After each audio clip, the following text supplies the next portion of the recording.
Oh, there's people already in our chat. Yay! Hello, Jenny Sparkles. Hello, Nana. Wow, already? Yeah, let me know if how the levels are, because this is my level. Do you boys want to say anything? Say anything. That works. Just let us know how that is. Um, yeah, I know we were a little bit late, but that's alright. Well, actually, this is mildly normal for us. It's just the 7 o'clock just throws people off sometimes, and now That's true. back to the 7:30. Hello, Daker. Now, Why haven't you recovered from Friday yet? Jesus. because Friday we did a stream over on Mags's channel of content warning, and Oh, right, okay, that would Danker make and sense. Mags kept giving each other the giggles the whole time. Oh. So it was a very, very fun, very enjoyable stream. I do encourage anyone to go watch the VOD. Oh, hi, Jenny. Oh, ads, of course. Of course. Giggles more like hyena. Yes, yes. It was like both Mags and Danker both lost their breath several times. Well, I was very confused because mostly I didn't have chat up. I wasn't watching anything, and I was kind of off doing my own thing. I mean, that's about But there's normal a for you couple of anyway. times. There's a couple of times he got me. Hi Jenny, how are you? We're good. Well, I'm good. I probably shouldn't speak for these two. I'm hot. Oh, you heard it here first. Yeah, I was gonna say it's been a very hot day today. So if I seem Well- in any way lethargic, it's not lack of enthusiasm. It is being out in the sun all day. Oof. Yeah. Yeah, that's been my whole weekend, Oof. basically. Thank you, Sincho. Yeah, I might have caught the sun a little bit yesterday afternoon walking around. Well, I think it's very much a case of finding shady spots today. yes. As we went around. Yeah, so I was sitting at my parents' house. So they've just had their patio done, so I was just Ooh, sat in a nice. shaded spot on a nice sofa. Very nice. It was good. So yeah, right. Gonna run some audio tests in the background, so All just right, speak amongst yourselves. I'm redeeming Sincho's glass of wine, but you have to redeem a hydrate as well. I will as soon as this cooled down a slight bit. Fresh off the furnace, you know. Just on water myself, so That's probably Yeah. the best choice to be Yeah, on. I'm in for the long haul. So I got my water, got my tea, and Tango Orange. Nice. Tango. Nana says he's doing pretty good. Jenny says I have a fresh set of freckles from bringing in the sun yesterday. Very nice, very nice.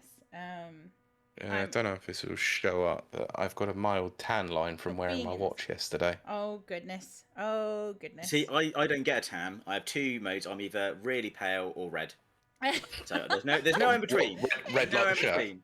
Yeah, pretty much. Lobster red, like I've been chopped to pieces. So it's either very high factor sun cream so that I don't get any tan, or I just get red. So I just have to accept my fate as being very pale all the time, all year round. The joys of gamers, eh? Yes. Good evening. It's almost like we shouldn't have been living in basements. I get out quite a bit. I like being out and about in nature and being outside, but my skin does not. So I just have to lather up sun cream. Well, you guys won't be able to hear this, but this is for Danker. Emotional damage? Because he said, no, but because he said, Pete has had the time marked. Ugh. And Jenny says, white, red, or freckles for me. I get tan, but I don't want to be tan, so I stay out the sun. And I mean, that sounded like me last year when I was in Spain. It was either white, red, or no, I get dark inside. But yes, for those in chats, we do have a very brief appearance by a special guest later. This is a very, very cool roundtable that we're doing. Yes. Yeah. Sorry, I'm just running a test, so can I get a test from everyone, please? Test. Test. All right, we'll go that way then. But Right. I'm going to talk to the Okay. audience, Pete. Yeah, you carry on. All right, I'll be back in a second anyway. Okay. But yes, we will be talking about, yes, Mike says testing, 1, 2, 3. A*, says Jenny. Oh, we passed. We passed with flying colors. It's the best way to be.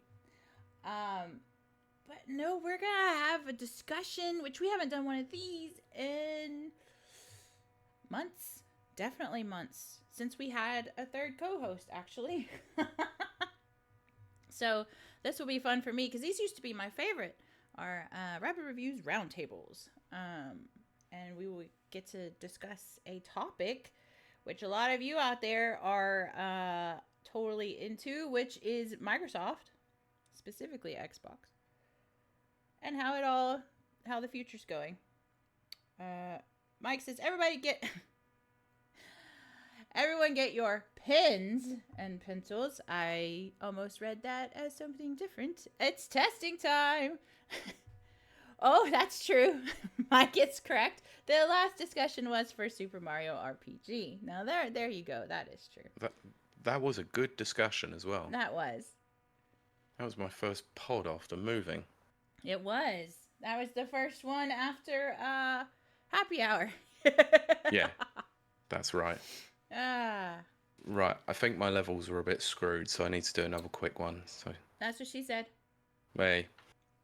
So, yep, testing. Testing. Testes. 1, 2, 3. Yep.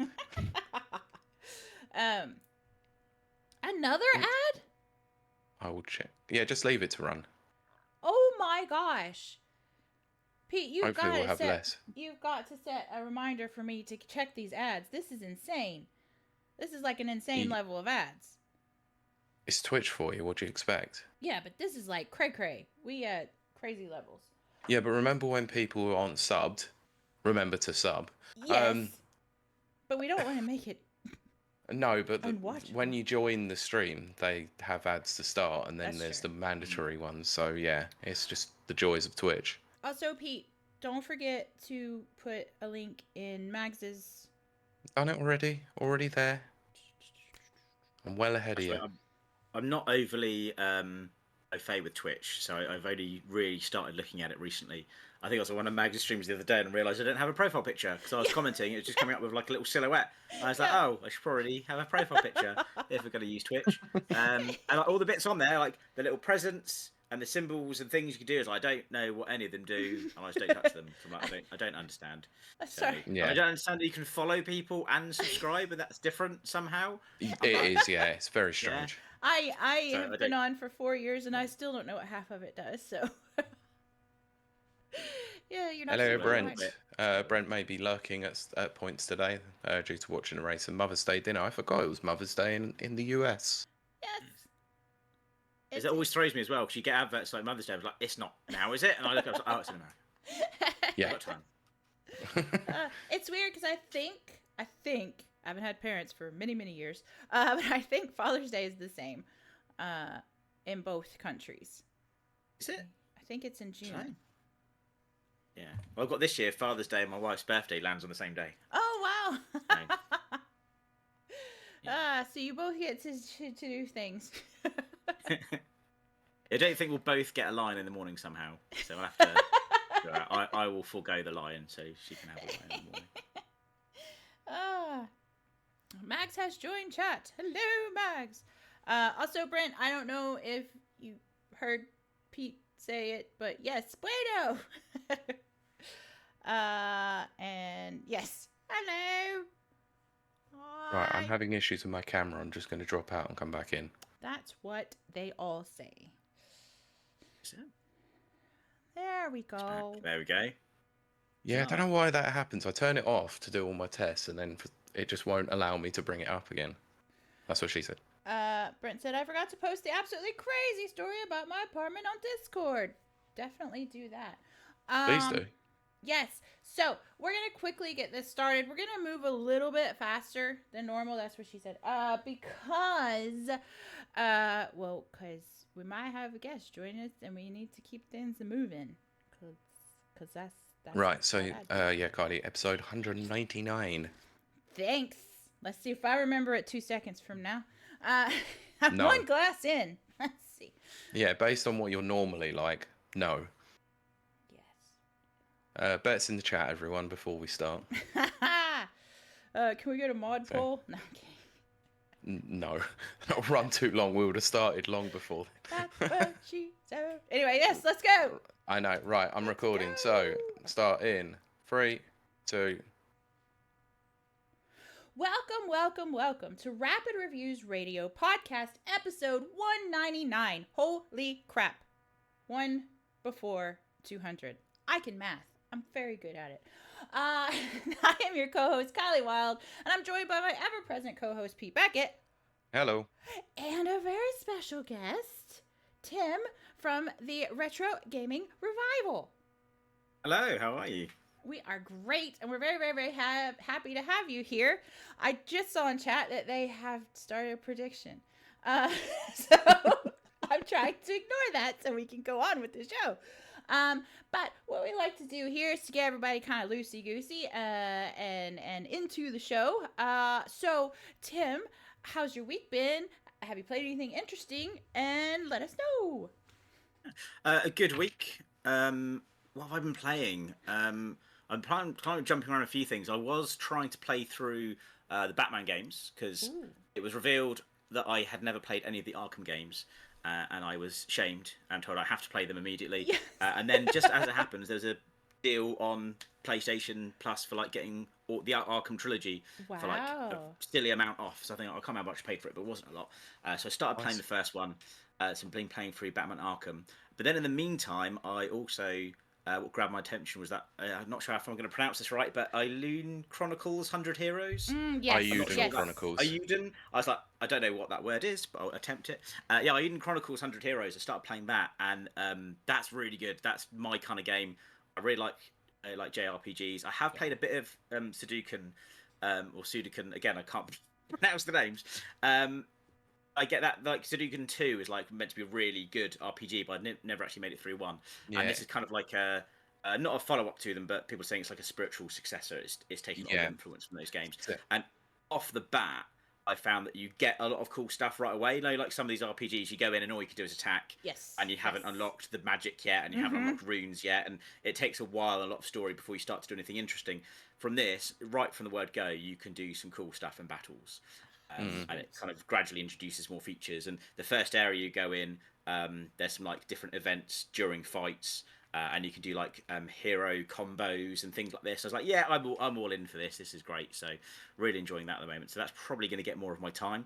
Nice. But I am going to try and juggle Batman as well because I want to kind of get through that. But it's sure. I find I am a little bit like a cat chasing a red light when it comes to picking my games. I'm like, oh, that looks good. So does that. So does that. So does that. Yes. And I was like, I have to really be strict for myself. It's like, no, you're playing this game. Play this game until you finish it. Stop changing your games.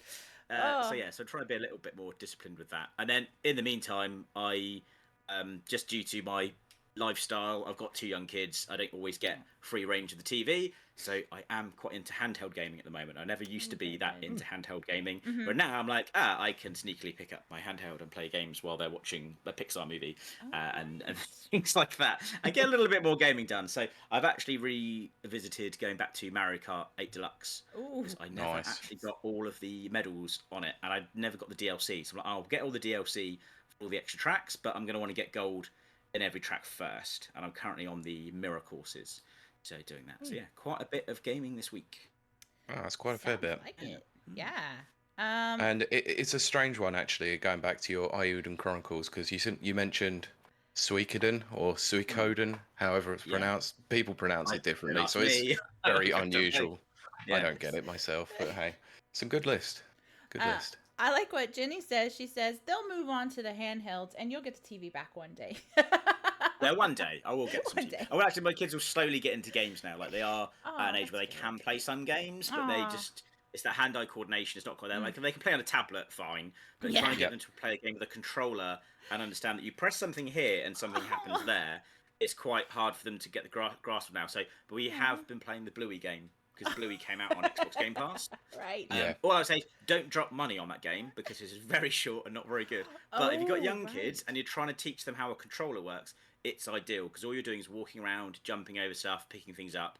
You're just walking around collecting stuff, and it's all references in the show. So it's very simple, nice, like kids game. So I've been playing a little bit of that with them to kind of get them used to the idea. But I'm not going to juice anything difficult yet because they're too easily put off. If I get them to play a game where they're like bad things happen, they'll be like, "No, don't play this." So I'm going to try and get them to play something simple first. That's fair. Max says, "Bluey is great for easy 1,000 gamer score." Yeah, it's They very also easy. said the same about King Kong. Yeah. It's easy on like it's meant to be easy. It's not if you're a grown up that happens to like Bluey, because a lot of parents do actually like the show. It's not for you. It's for the kids. It's not a challenging game at all. And again, I wouldn't have dropped money on it as much as I appreciate the game. It was on Game Pass. I was like, I'll play it. But yeah, I'm glad I didn't drop 30, 40 quid on it when it came out because I was like, oh, actually, this is really disappointing in terms of content because it's over very quick. Yeah, It was free. With I a Game know. Pass subscription. I'm playing it. So. There you go. Gotta find the long dogs. Oh goodness. Yeah, look for that stream in the future. That's sarcasm. So Pete, same question to you. How's your week been? What you playing? My week's been really nice actually. Like I had the back end of the week off because working last weekend meant that I could. So just been pretty busy this weekend, just out and about, enjoying the sun, not being a typical basement dwelling gamer. But this week I have. I know it's weird. Some gamers like actually being outside.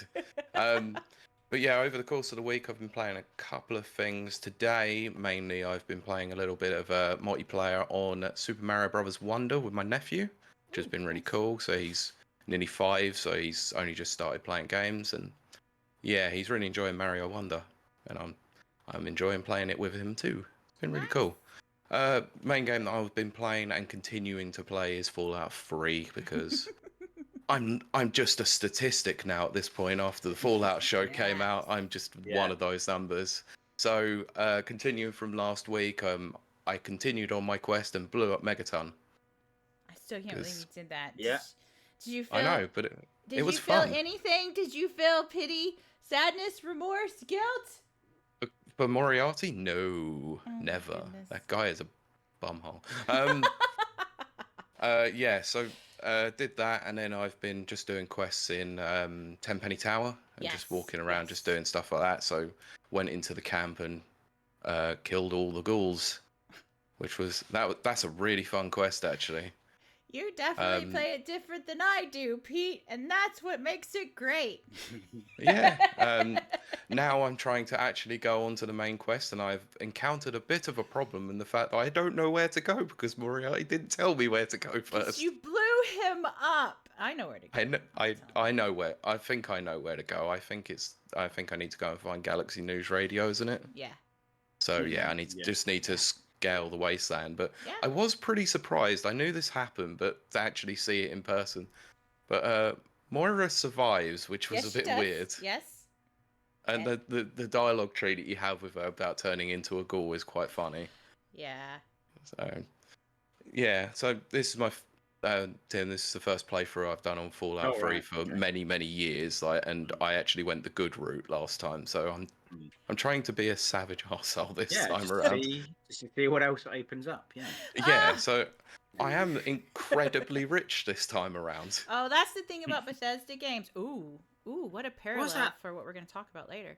What was it? The thing I used to do. You can go to pickpocket people. Yeah. I think this is in Fallout, and you can put like a mine in their pocket. Yes, you can. You go into items. You go, oh yeah, I'm gonna leave a mine in there, and then walk away, and they walk off, and then just blow up. Yep, that's correct. That's a funny way to. Oh, I'm so gonna do that.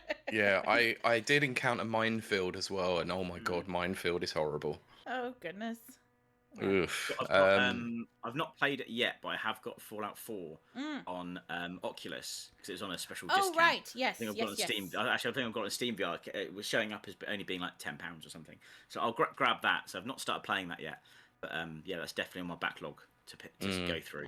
And it's in VR as well. So playing Fallout 4 for the first time in VR should be fun. But also, coming back to the weather, it's not really good time of year to play VR because it's really hot wearing a headset. Yeah. Oh, right. And it's this warm.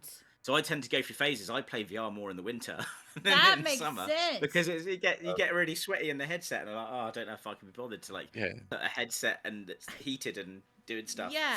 So yeah. I'm currently You wonder underground. why you've lost about 10 pounds before when you come out of that headset.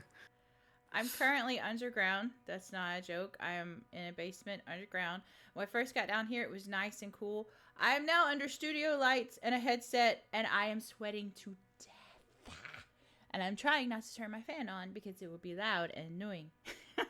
Yes, I remember all those shows where you used to keep your fan and your heater on in the early days. Yeah. Well. And then I wonder why there's a whirring in the background noise. I'm like, okay. But yes, so we'll quickly go through my week, which is mostly I played Content Warning on Friday with Danker, who's in chat, and middle-aged gamer guy, who's also in chat. And as I mentioned earlier, they kept cracking each other up, and it was hilarious. You should go watch the VOD. It is funny. It is actually kind of scary too. There's a lot of me screaming. Not like, screaming where it's annoying. Well, maybe it's annoying. I don't know. It's funny. I laughed.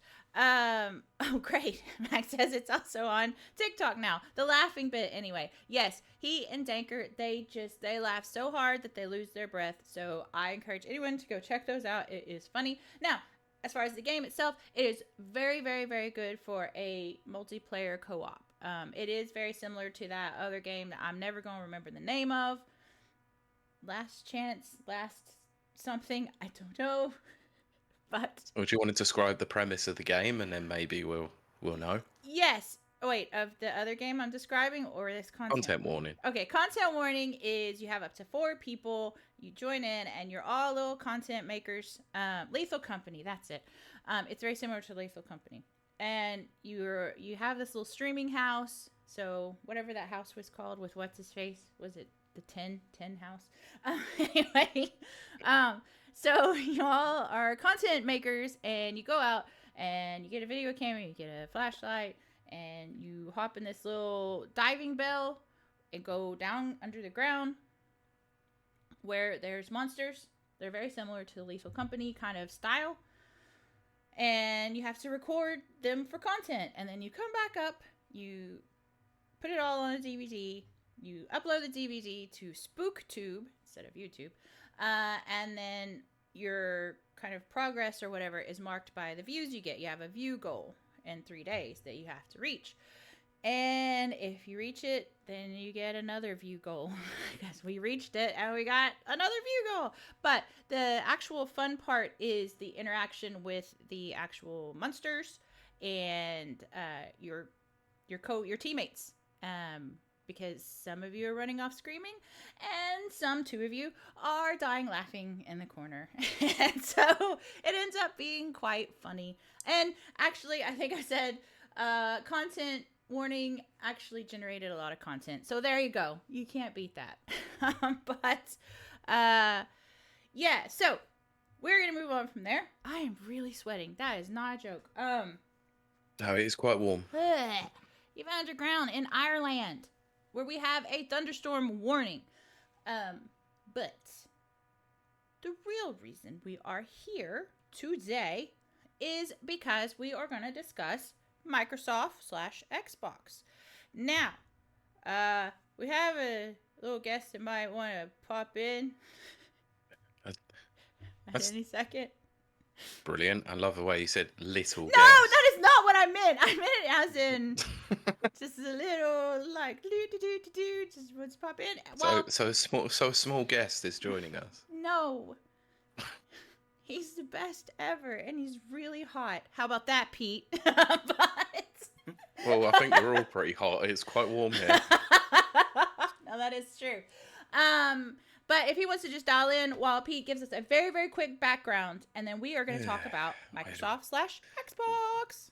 Right, so for those who are living under a rock, this week it was announced that Microsoft are shuttering 4 studios, which are, and oh god, I have to actually find out. So it's Arkane Austin, Tango Gameworks, Alphadog, and Roundhouse Games. So this was announced on the 7th of May. And let's just say that the internet had a collective meltdown about a couple of these studios, whilst a couple of the studios, I think people didn't really particularly make much mention of, but I think it was mostly because Tango Gameworks, who were the developers behind Hi-Fi Rush, and Arkane Austin were the developers behind Redfall and various other titles over the years, including Dishonored and Prey. So they have quite a pedigree, and it's quite interesting to see that it's 4 Bethesda studios rather than Microsoft's own first-party studios that they, set up themselves rather than actually purchased. So this is coming off the back of the fact that even like as early as January this year, Microsoft had announced that they were cutting 1,900 jobs in January, including those at Activision Blizzard. So yeah, this has not exactly been a good year for Microsoft so far in terms of job losses. So we're going to discuss Yes. all of that, and we are joined by a small mag.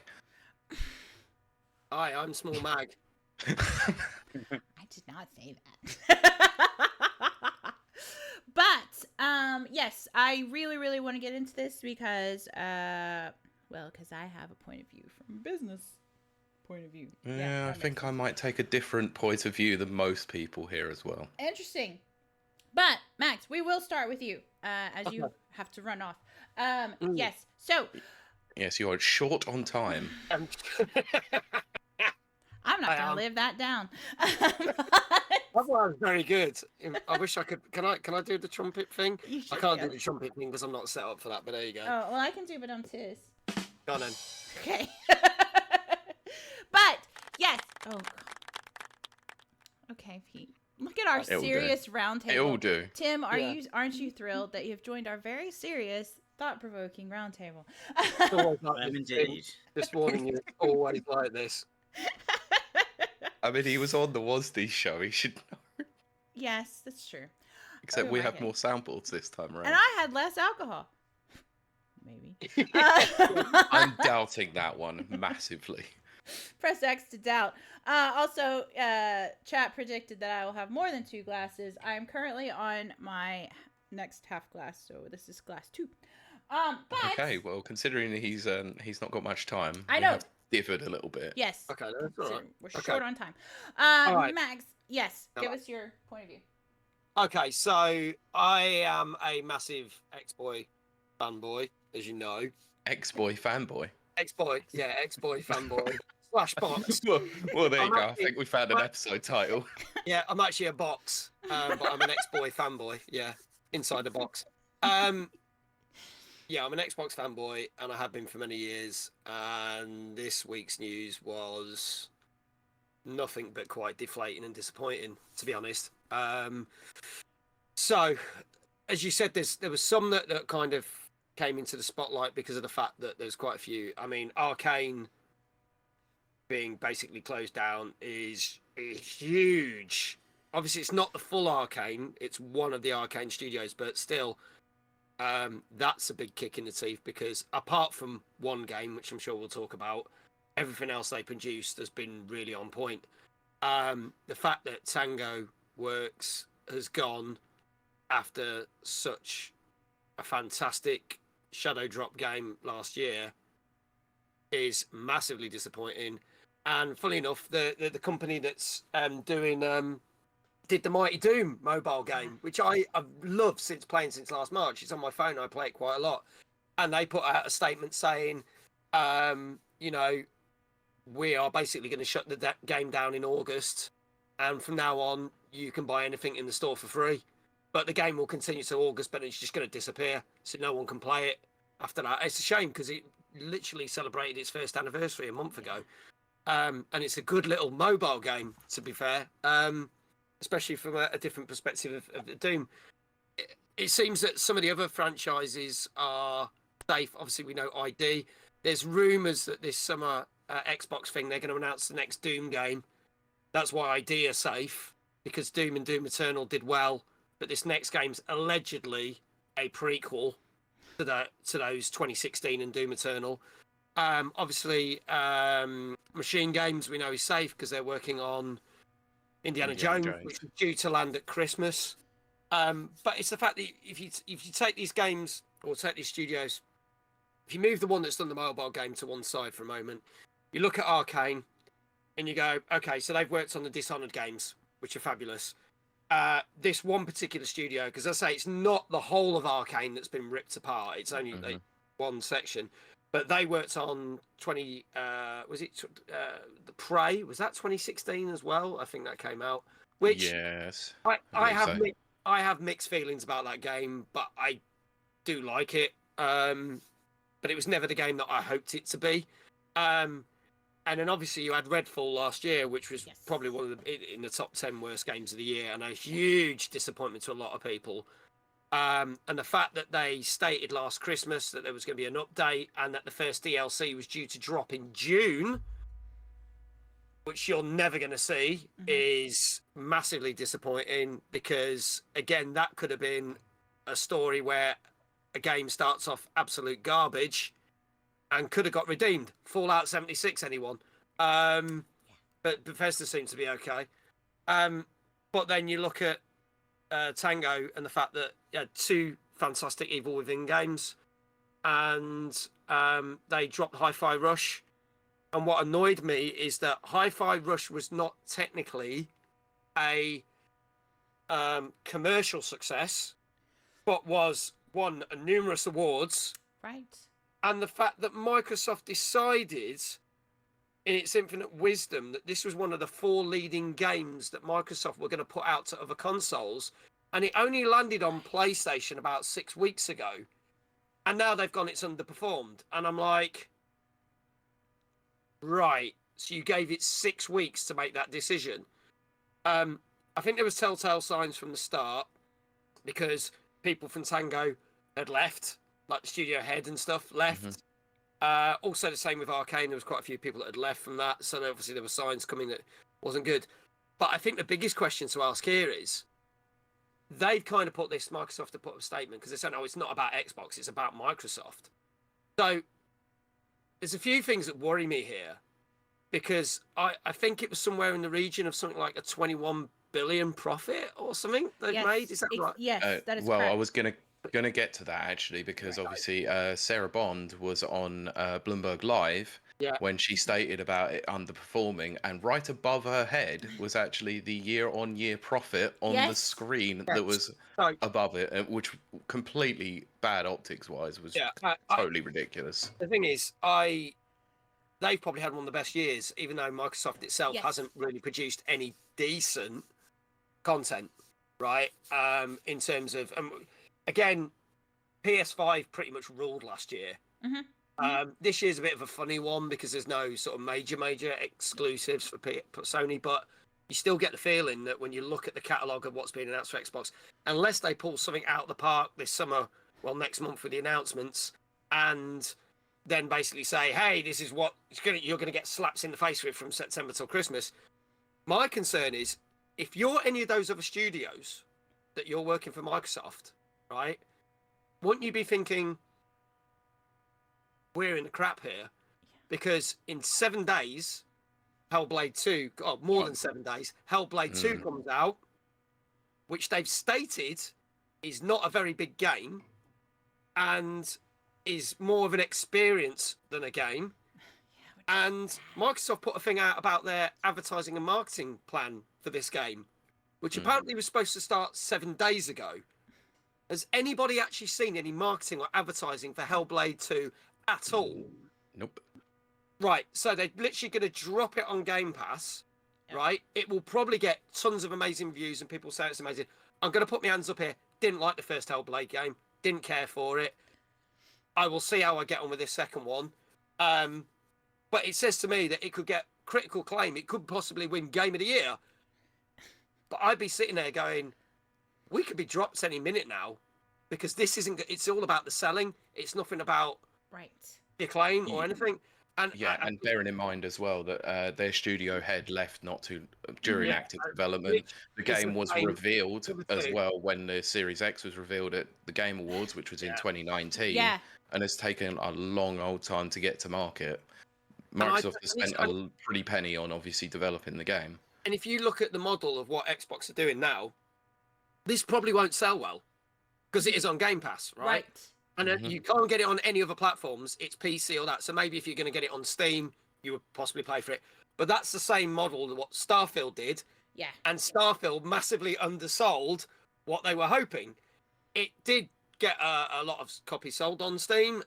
It did do well, but review-wise, it was average. And we talked about that many a time. Thank you, Nana, by the way. Appreciate that. Nana says Mags is right on the money. Yeah, my concern is if I was anybody other than the studios now, I'd be panicking because whereas Phil Spencer and everyone else has said, look, we messed up a few years ago, and then they repeated the same thing when Redfall came out and said, oh, we messed up because we intervened too much. It's like they keep going on about that they want to give this creativity and they want to give the studios to basically do what they want to do, but they're clearly not because they're sacking and closing down the studio. So how can they be creative when they ain't got jobs? Exactly. Or don't exist. Yeah. I've seen the analogy going around on the internet at the moment is that Microsoft are now the new EA, where they buy studios and then shut them down eventually. Like they've done it with Lionhead, they've done it with quite a few other studios now as well. You have to remember a couple of years ago when they put out that Xbox documentary where they said, oh, we bought Lionhead, we closed them down. We should be learning off of them and letting them do their creative thing rather than intervening too much, like you said. But now they're doing it all over again. It's a pattern of mismanagement that's clearly happening somewhere. Third time they've done this. Over the last few years. The only thing I'd say is I know EA is classed as one of the most hated gaming companies, but when EA did shut those companies down, they did something that Microsoft has not done, and that was in the fact the way that they dealt with the employees and sorted the employees out. Now, obviously, Microsoft put a statement out saying, "Oh, we're going to try and find work for people here and there and there." But EA did a whole thing where they managed to cover a lot of those people and move them around, which is quite commendable considering it's EA, right? I'm not a big fan of EA, but they still makes them look better than what Microsoft are doing right now. Yeah, and also EA have now started the EA Originals series, which is clearly supporting indie games or independent and developers. The brought out under that banner have been absolutely on point every time. Yeah. So they know what they're doing. Yes. I never thought I'd say something nice about EA, but there you go. I said two things in one show. Oh no! Wow. I mean, it's a rarity, but we give credit where credit is due when it is deserved. Yeah. So also Nana brought up a good point in the chat, and I was going to get to that, saying about Matt Booty the day after said that they need smaller games whilst also cancelling Tango Gameworks, who made Hi-Fi Rush. But there is a bit of a misnomer about that one, because actually I've been doing some research on this, and Hi-Fi Rush is not exactly a small game. Development started of it in 2018, and they only shadow dropped it in 2023. So it took 5 years and clearly a little bit of budget to actually do so. I see what they mean by smaller title. Yeah. But to call it a small title is not exactly correct. I think the other thing that people are not really picking up on this, and I'm surprised we hasn't mentioned, is all these other little game studios were all under the Bethesda banner. Yes, originally. I mentioned that as we went in. All 4 of these studios are Bethesda owned rather than actually Microsoft. Right. Yeah, so when you look at the whole acquisition that they did of Bethesda, it's kind of like, okay, so there's that. But you kind of go, why? It makes no sense. They wanted this, and they made some great games for Bethesda in the past, but it's. Why didn't Bethesda do something? I know Bethesda are owned by Microsoft, but Todd Howard's still part of it. So why didn't he get involved with it and go, hang on? Yeah, but it's almost like they bought the IPs and the publishing rights off of them rather than actually wanting the studios themselves. Yeah. That's what I was going to say, was that they were buying the rights. And then I think this plan was long in development. I don't think this is a new thing that happened this year because, as we've said, we've got the numbers. Microsoft turned a profit. Xbox didn't turn a profit. The Xbox division, it didn't turn a profit, but it also didn't lose money. Yeah, that's the thing is that they turned a profit, didn't they? Yeah. Only when they acquired Activision Blizzard. Yes. Because Otherwise, Activision Blizzard were 90% of the actual profits. But which is nuts. While I just want to get Tim's point of view because we've been talking for a long time. Yeah. Sorry, that's in my information dump for 15 minutes. But Tim, do you have any thoughts on Mags's statement that you? Yes, no, absolutely. Yeah. I think all the things you say there, like I said, are bang on. And I think the first takeaway when something like this happens is that there's lots of people that are out of jobs at the end of this, and it's like, well, why are they doing that? And I think Microsoft and specifically Xbox are going to be losing a lot of goodwill from fan base just from that decision. Because again, they've shut down some studios that people are fans of. There's games that are not going to come out that people have been looking forward to. I think just the general decision around it is like, why have you done that and taken these things away? I think the long-term impact of it is what their main reasonings for doing it is going to be. They want to focus more on larger games, and they don't want to be spread. They're saying they're spread too thin, or that was the justification they gave. Whether that's true or not, who knows? But that's what they're saying. So, is that going to pay off long term? And are we going to actually get to see some really good games come out the back of it, and see less games but of more quality? And is it going to be good enough for people to kind of have a bit more goodwill back towards Microsoft? Because at the moment, I think everyone's feeling a little bit salty towards Microsoft now after those decisions. So it might backfire on them a bit. And again, considering the amount of profit Microsoft have made, you talk about those big numbers, was it a financial reason they needed to do that? Or was that overly necessary? And they've just bought those huge, like, Activision and Blizzard, like, they've clearly got a lot on. Have they just taken on too much and it's fallen back? And the thing as well with Game Pass is I think it's, obviously, that's one of my favourite things about Xbox. So I have Game Pass, but I don't buy games then. Right. I've got new games coming out on Game Pass. I've got a huge amount of really good quality games I can play. Do I then want to go and buy a physical copy of something which isn't on Game Pass? And in the past, I have bought games that a month later have come on Game Pass. I'd be like, I shouldn't have bought that because it's on Game Pass now. So it actually deters me from buying games. Yeah. And like, a lot of people playing Starfield, are they playing it on Game Pass rather than buying it? After playing Starfield for all of 5 minutes, no, I gave it 15 minutes. I did. Now, I'm a Bethesda fangirl. That is a very well-known fact on this show. I gave Starfield 15 minutes, and then I tried again 3 weeks later, and I gave it another 15 minutes. I hated it, and there's no way I would ever buy it ever. Wow. And I think I at least gave it 5 hours. Ugh, I couldn't have. But they said as well that they actually I don't know if this is official or just rumours, but are Microsoft looking to not make any more consoles? I think that's just... That was the rumour that was quashed. Yeah. Was it? Yeah, So it was the one that was Mags going talked into about that discussion, I think, in like March or April, wasn't it? Or something Mags like talked that. about that on his show, actually. We talked about it too. Yeah, you guys talked about it I as well. only remember Mags's show. I don't remember ours. I drink too much on This mine. shows how little she cares about her own show. Because I don't have the Xbox Series X, like the most recent one. I've got a Series S, like the remodel they did of the One S. I don't know. Their naming conventions are really weird. I'm very confused. they're I have the dumb. white one. That's all I know. Pete tells me what it is. I've got a little white one without a disc drive. Yeah, that's what I have. With a disc drive upstairs. Whatever I've got that two, is. one upstairs, one downstairs. But I'm not motivated to get the next one because I've got my PS5. Me neither. So if I want to play like more recent stuff, I've got the PS5 to play on. And the amount of games on Game Pass that I can access through the Series S, do I need the Series X? And I'm just not motivated to drop any money on it because it's just don't need it.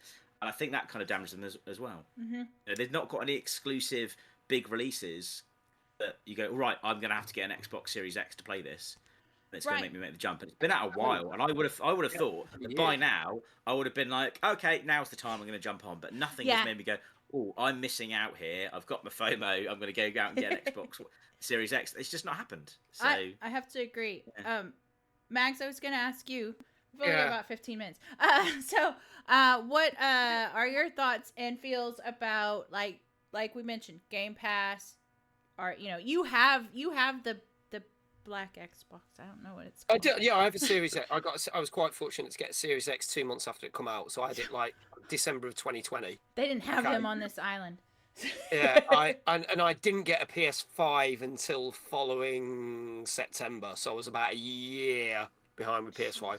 Bearing in mind I hadn't had a PlayStation since PS2, and I only really got it because of what I do. That's the only reason. Otherwise, I probably would have never got a PlayStation. But I probably wouldn't get another Xbox until we get the 6th generation or whatever, because again, I had an Xbox One pretty much when it came out, but I didn't bother getting an Xbox One S or whatever it was, like the slim down version, because there's no real point, because when you look at it, it does offer maybe a slightly bigger hard drive, slight spec, but are you really going to notice it when you're playing? The answer is no. Jumping from an Xbox One to a Series X or a PS4 to a PS5, you do notice a difference. But when you get these half-gen refreshes, unless you haven't already got that console, that's the only reason why people do that.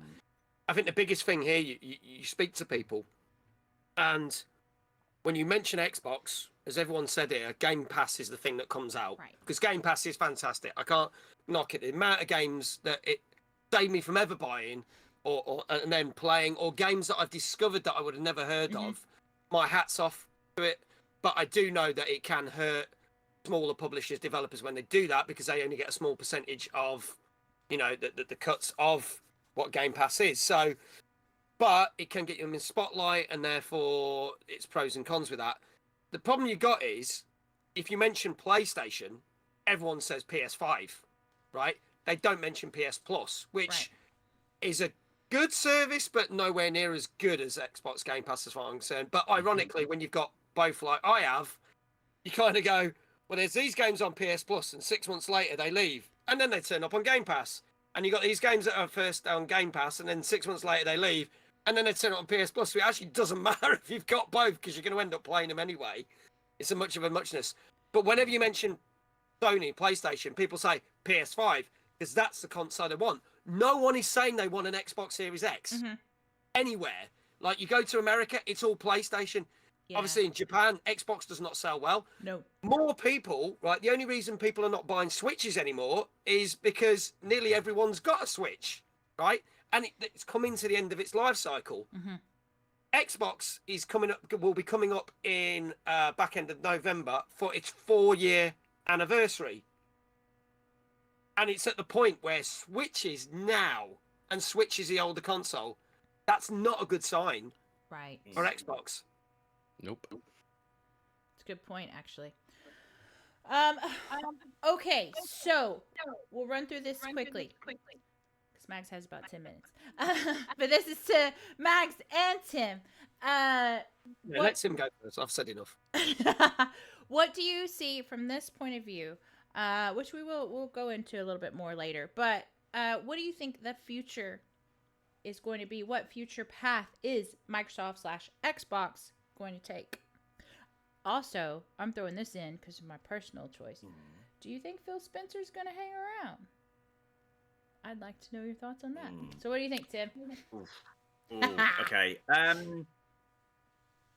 Again, looking at all the things we've been talking about and Game Pass and things like that, I think they want to do something different to push things. And actually, I think perhaps that's some of the motivation behind what's been going on. Yeah. So I think we'll probably see some big releases are going to make a big splash. So we'll probably get something with a lot of marketing on one big game, and they're going to try and create buzz around these big games, and then that might even be something to push the console more on people. So I think actually the wise thing for them to do is to bring out some big heavy hitters and not put them on Game Pass. They've been pushing Game Pass, lots of people. Yeah. They need to bring out some big games that aren't on Game Pass. And I think that's the bit they're not doing. They're rewarding people for getting Game Pass. That's the thing they're pushing. I'm sure they'll make a lot of profit on that. But they want to kind of re-enter and be seen more as a console choice. I think they need a big IP, big heavy-hitting game come out that's not on any other console. They need some exclusive titles that aren't on Game Pass that people are then actually going to go out and buy. Well, that's what I think they'll be looking at doing at some point. Let me ask you this. what do you think? Do you think Halo Infinite came out on Game Pass? Do you think that was a detriment? Do you think that was a negative, or do you think it's a positive? It's difficult. I'm a bit weird with this sort of thing because I love the Halo games. I didn't really play Infinite, and it was on Game Pass. Yeah, and I think I kind of get IP fatigue after a while. Like I played all of the Assassin's Creed games up until I think it was like Odyssey or Origins. Yes, and then I just dropped off. And it's not because they were bad games. It's like I've played like 5-6 Assassin's Creed games. I want to play something else. And I absolutely loved Halo Reach, was probably my favourite Halo game. Right. And then they had, I think it was Halo 4 or one of the other ones just wasn't quite as good. And I was it started I'm not like buzzing to get my hands on another Halo game. And it's difficult, isn't it? Because when you then release something which is an original game, there's a new IP, you're taking a bit of a risk. You're not having people say, oh, there's a new Halo game, there's a new Assassin's Creed game. You've already got a fan base that exists that's waiting for the next one. And it's like, I like seeing a new thing come out. But then a lot of people be like, I'm going to wait to get it until I've seen what the reviews are like and things like that. So there's a bit of a balancing act to go there. But yeah, I think, I don't think, putting that on Game Pass was necessarily a bad one. If it was like a bigger hit in the franchise, I think that's hit franchise fatigue a little bit now. I honestly don't know because I don't really work in marketing and sales and things like that, and I probably am talking nonsense. But yeah, I feel like there's going to be some sort of shift where they go right, let's put something not on Game Pass, shift some consoles, and see what the reaction is. Well, then Mags, is Gears of War 6 going to be the thing? I don't know. It's a funny thing. There's a couple of things here. I'm not, as you know, I'm not a big fan of the Halo series. Yes, we know. Okay. But what I am going to say in Game Pass's defense is, yes, Halo Infinite was a year delayed. It was. But I actually played Halo Infinite because it was on Game Pass. Now, I know a lot of people didn't like it, they're big Halo fans, but I really enjoyed that game. So I'm kind of like, if that had not been on Game Pass, I probably still wouldn't have touched it now because of my whole stigma of that I don't like Halo games. So Game Pass has got that thing of, it does allow you to get access to games. I'm not going to totally agree with Tim on what he said about Xbox needing to get a big game out that needs to not be on Game Pass. I think because the saving grace with Xbox is when they finally do get a big exclusive, which is very rare and between the last few years, let's be honest. Yeah. The pulling point is getting people onto Game Pass to get it. However, I think this is where the other bit where I do agree with Tim is we should start seeing more games that they might go, this is exclusive to Game Pass, but it's not exclusive to Xbox. So you can buy it on PS5, you can buy it on Switch, because obviously they had 4 games out that they pushed out. Unfortunately, Hi-Fi Rush being one. It looks how they deserve that. But ironically, the best-selling PlayStation game of April was Sea of Thieves, which came out on the last day of April, which is insane. So it's a 6-year-old game, which they've now put on PlayStation, and it's PlayStation's biggest selling game in one day out of that whole month, which shows you that there is that market for that. So they could put it free on Game Pass for the people who've got Xbox, but still have it on Switch, PC, blah, blah, blah. Because if you look at how PlayStation are doing it, PlayStation are putting more and more of their titles, not necessarily on day one, but you're getting Ghost of Tsushima, very soon. And they've had other games now. Some have done well on PCs, obviously. Some, The Last of Us 4 was dreadful, but majority have been very good. So if PlayStation can do it and put it on another platform, then Microsoft, I think, should do that. I think my biggest issue is I used to get excited for Game Pass. Hello, Will. Used to get very excited for Game Pass showcases. Yes. And I haven't been excited the last 3 years. Everything they've put out has been so mediocre. And yes, we're getting an Indiana Jones game. I don't think that looks that good. Okay. So, yes, I'm going to play it. Great, it's on Game Pass because I will try it and I will play it and I'll probably stream it.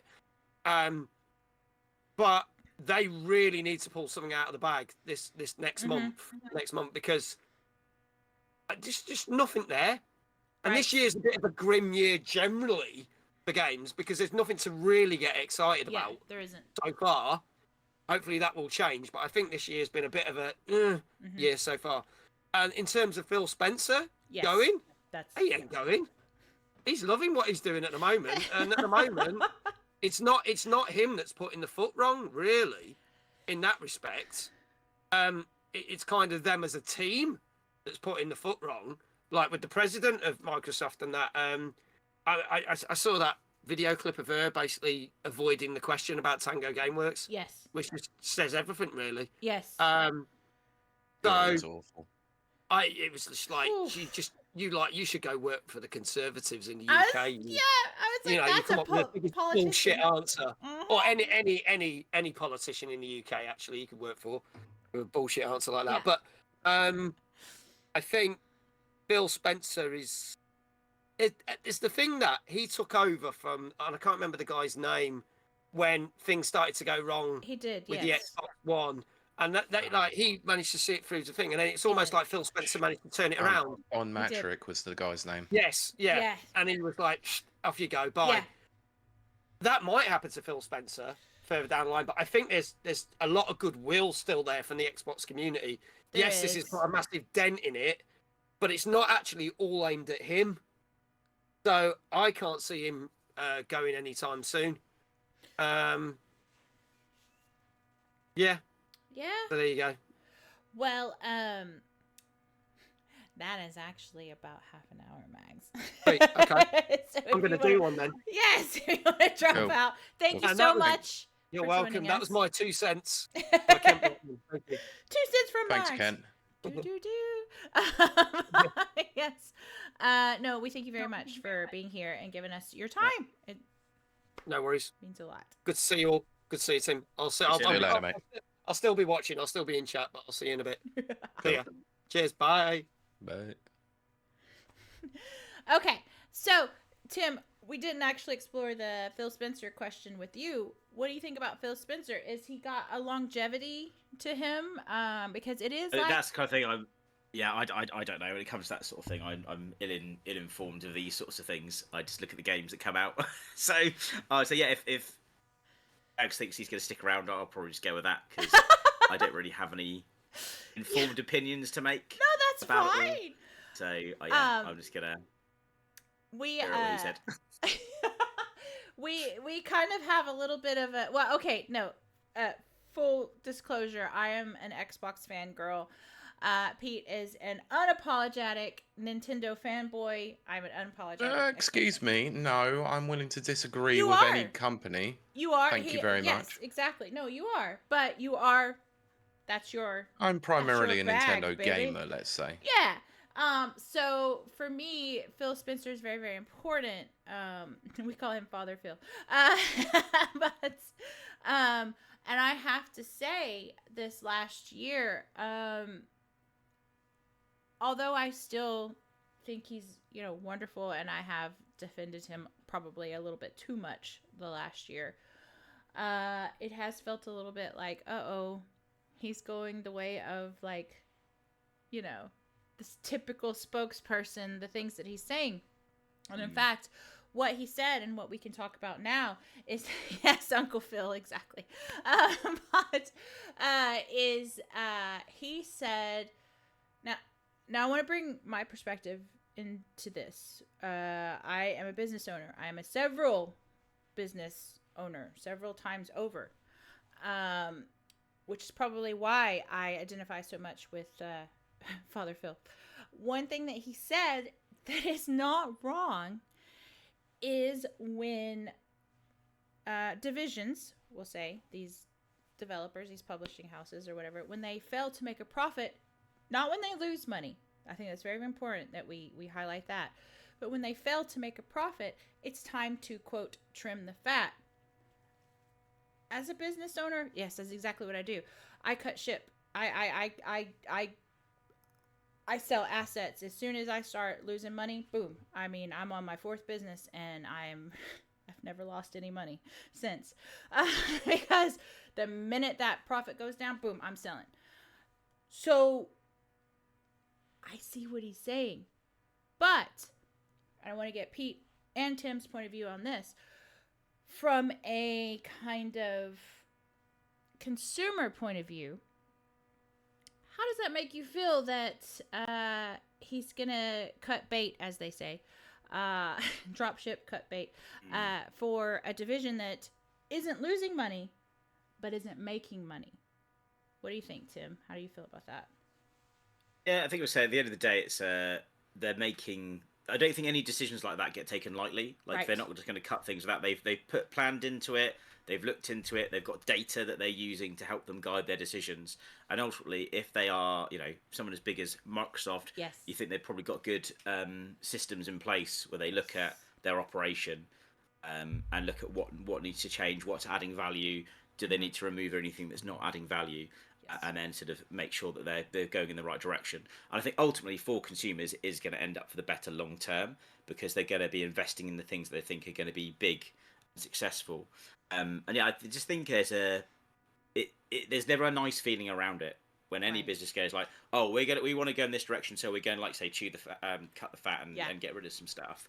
That never kind of goes down well. But I think that isn't done without a lot of consideration and research and data that goes into making a decision like that. So, and there's something going on at the moment. I feel like there's going to be a big shake-up in how things are done, because loads of big companies with gaming is going like, right, we're going all digital, or we've got a subscription base rather than buying physical media and buying discs. It's digital downloads. And that Ubisoft rep said, gamers need to get used to not owning their games, and things like this, and all these things are coming out. It's like, we're going to tell you how you're going to enjoy gaming. Like, you're not going to decide as the consumer. We're going to tell you how you're going to enjoy our content.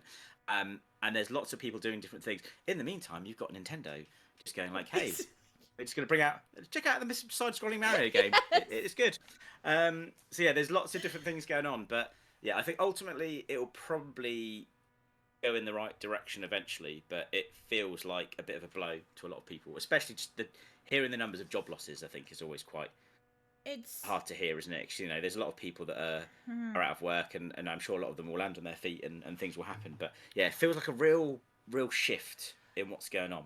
I'm going to say this, and then Pete, I want to hear from you. I absolutely think that we're in some kind of transition period, kind of reflecting what Tim said.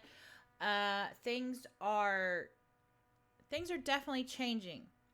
I can say again, business decisions are not made overnight. They are made almost years in advance, because you do have that constant data coming in, and then you can check it, and you can see it, and you can see the trends, and you can see what technology is. I mean, Microsoft, don't forget, Microsoft isn't just Xbox. Microsoft is a massive company. They own tons of technology that they do sometimes incorporate into Xbox, but not always. So they're first and foremost, they are a software company. Well, it's a technology company. So I think there's a lot more going on than that we, the consumer, knows. And I think that we are in a transition period. What that transition period is, I don't know. But there's definitely, kind of echoing what Tim says, there's something brewing underneath, something, happening. Pete, what are your thoughts on that? And also, I want to know what your thoughts on Phil Spencer. Is he going to hang around for the long term? My thoughts on what? Sorry. On Microsoft, do you feel the same, kind of like we're in a transition area? Do you think that the future is bleak? Do you think it's positive? And I want to know what you think about Phil Spencer. Is he going to hang around or not? Okay, I'm going to be honest. I don't think the gaming industry, just Microsoft, is in a transition period. I think everyone is. Yes. You look at the recent controversy that Sony have had with Helldivers, and now with Ghost of Tsushima coming to PC, that are requiring PSN subscriptions or PSN accounts on Steam. Right. There is a shift in the AAA gaming market, and first-party developers are obviously having a big effect on them generally as well. So this isn't just a Microsoft problem. This appears to be everyone but Nintendo for some reason. But then, let's be honest, even Retro are having a problem with the fact that they've now rebooted development on Metro Prime 4, and that game still hadn't seen the light of day despite being revealed when the Switch got revealed as well. Right.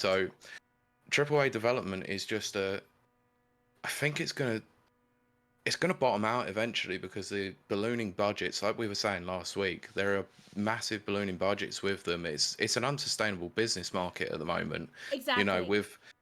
Same with Hollywood, where you're spending 2 to 3, maybe $400 million on development of a game, and you're barely breaking even. Say Spider-Man 2, which was a fairly successful game for Sony, sold 10 odd million copies. It's still not going to make anywhere close to its development budget, and then you have to take into account marketing on top of all that as well, and then the cut through price of obviously having to sell to retailers and all that. They have to make their budget back and more, and that doesn't seem to be happening. So Microsoft are obviously seeing that as well, with the fact that they want the subscription-based service, but subscriptions have gone down year on year for the last couple of years as well. So it's not that, and this is what Sarah Bond was saying. Whilst I don't agree with what her sentiment was of word salad, she's not wrong, because of the fact that subscriptions has stagnated. So they're trying to appeal to a new market. They're trying to appeal and be more accessible. But actually, I think fundamentally, and this isn't just a Microsoft problem, they're fundamentally forgetting what gamers actually want, and they want good experiences. They've gone chasing after big budget games, big graphics, big stories, and all that. But actually, you look at a game like Hi-Fi Rush, which, yes, probably had a bigger budget than most people seem to think, but the fundamental point of it was it had a decent story and it played well, and that's what more people are going to resonate towards.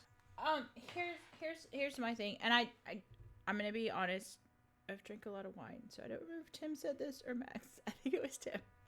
But I think that we are in a again, harkening back to the transition as we were talking about, where they're about to start focusing on quality, because we need more quality games, is how I feel. I feel that we've had this kind of almost cookie cutter factory, just putting out these games, blah blah blah blah blah blah. And I said it with Sony, didn't I? Where everything is an over-the-shoulder third-person action game for the last few years. So I was just talking before about like IP fatigue. Yes. If they brought out a Halo game once every 4 years, you'll be buzzing to get hold of that. If they brought out Assassin's Creed game only like once every 5 years or something, if it's out every year or every other year, it's like, oh, it's another game. And you want to have multiple experiences and try different things. You're going to fall in and out of franchises. If they spread them out, we got less. Less is more. Do you know what I mean? In that sense, I think if we had less big drops come in, and then people have more time to play them. Because one of the reasons I don't spend money on these big AAA games when they come out is because I'm paying for subscription services, and I've got a huge backlog of games I've not actually touched, which are all going to be good, enjoyable games. It's so different now. Back, when I first got into gaming, if I had like my Mega Drive, I would get a game for Christmas and a game for my birthday. If I was lucky, I might get one other game that year. Yeah. If I have a gift from somebody or have enough money to put on a game. Now, like that 3 games a year was all I ever would get. That doesn't seem like anything at all now. So I think we also have a little bit of sort of gaming overload, but we've got it really good actually. We have got access to a lot of good games, a lot of good experiences. So yeah, there's a AAA game coming out at least once every month, aren't there? So we're not we do eat well, let's say, but it's obviously it's a detriment to the consumer's like wallet. Their budgets are limited. The budgets for creating these games may be somewhat unlimited, but our budgets as general consumers are not unlimited. Like so, the cost of making games is going up, and also my Alexa was talking to me. I think is the budget of the games is going up, and people are also talking about this, like the Game Pass price going up as well. And it's like, will that actually cause people to say, do you know what, I will pay for one subscription over another, and will people go, I can't afford to buy both PlayStation Premium and Xbox Game Pass. I'm just going to drop the Game Pass and stick with PlayStation for now, or I'm going to start playing my backlog on Steam rather than doing Game Pass and things like that. Because at some point you do have to look at your budget, but like, price of Netflix has gone up, or Amazon, and then this and then that. I think, okay, I've got to trim it down a bit. You can't exactly. have all these different options. It's why I stopped paying for PlayStation Premium, because I was in the process of moving. The price kept going up. It was ridiculous, and they didn't feel like what they were offering was actually good value for money. whereas Game Pass was still producing, and that's exactly the reason why I've decided to buy things like Helldivers on PC instead, because I haven't got to pay for that barrier of entry of playing online. Yeah, I've actually found myself purchasing. This is crazy. Again, Xbox fangirl. I found myself purchasing more Steam games in the last 6 months than I've purchased any other game on any other platform. Which is crazy when you think about it. So I want to know from both of you, of course, what do you think specifically Xbox can do to get the goodwill back? Do you think they need a new console generation, and that's what we're doing, is we're just waiting for that console generation, or do they need a AAA game, or what do you think? Tim, you go ahead. So I'll go back to what I was saying before. I think they need to bring out some big, heavy-hitting like AAA title, and they need to like really push it and get a lot of marketing out there and build some hype. I feel like recently there's not been a lot of games that build up enough hype before they come out. I just don't get excited about it. They need to build up some hype and get people excited and talking about it, and then bring something out. Whether it goes to Game Pass or not, I don't know. Like, as a Game Pass subscriber, if a big game is being hyped up and it's on Game Pass, I'm like, brilliant, because I can just play that. So it's good for a consumer to just get it straight to Game Pass. But I feel like there needs to be some big franchise that's not been around for a while they're going to bring back, or a new franchise that's going to get people excited. But there needs to be some sort of big announcement that's going to get people excited again.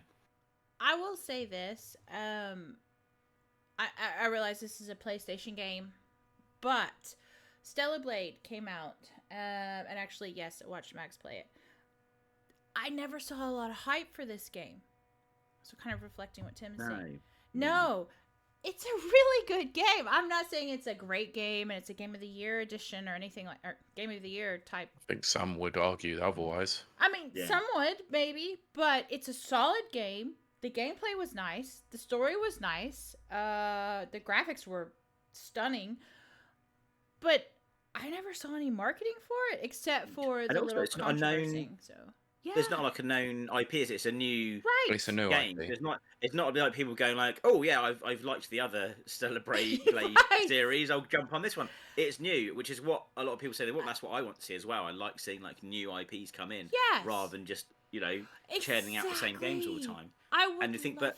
Nobody's familiar with that IP, so why aren't they massively broadcasting it and making people aware of it?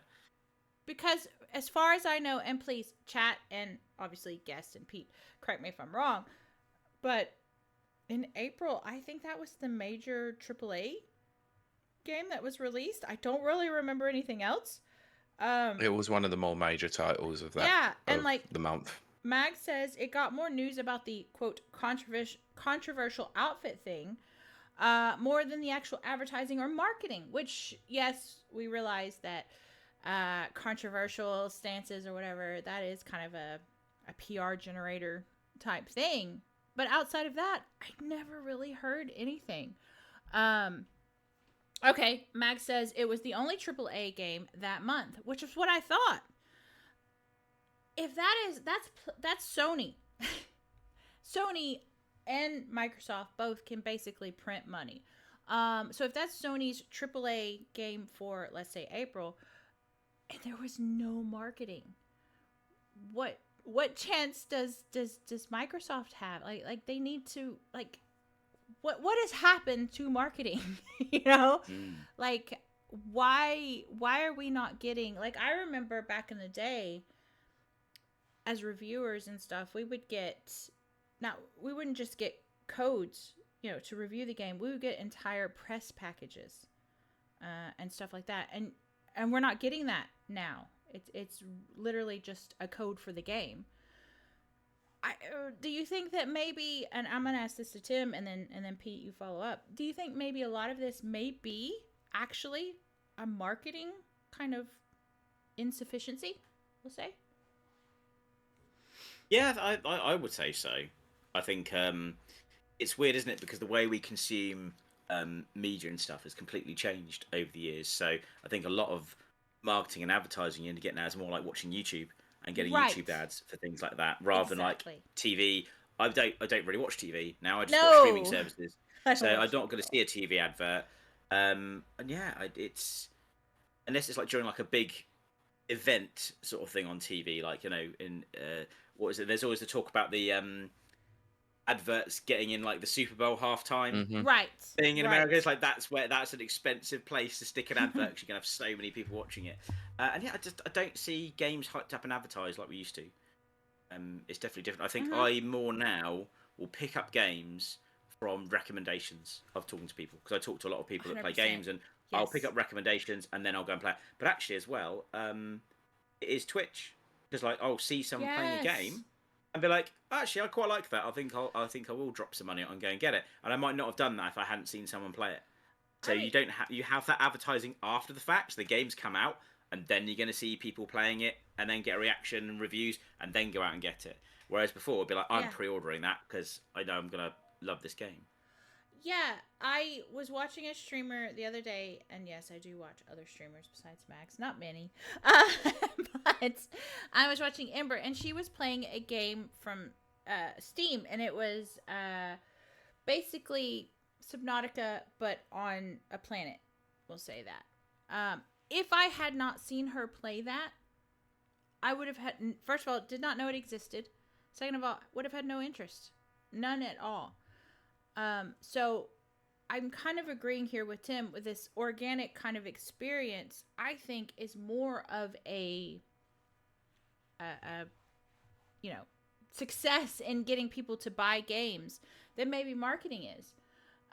Maybe that's the direction they're going in.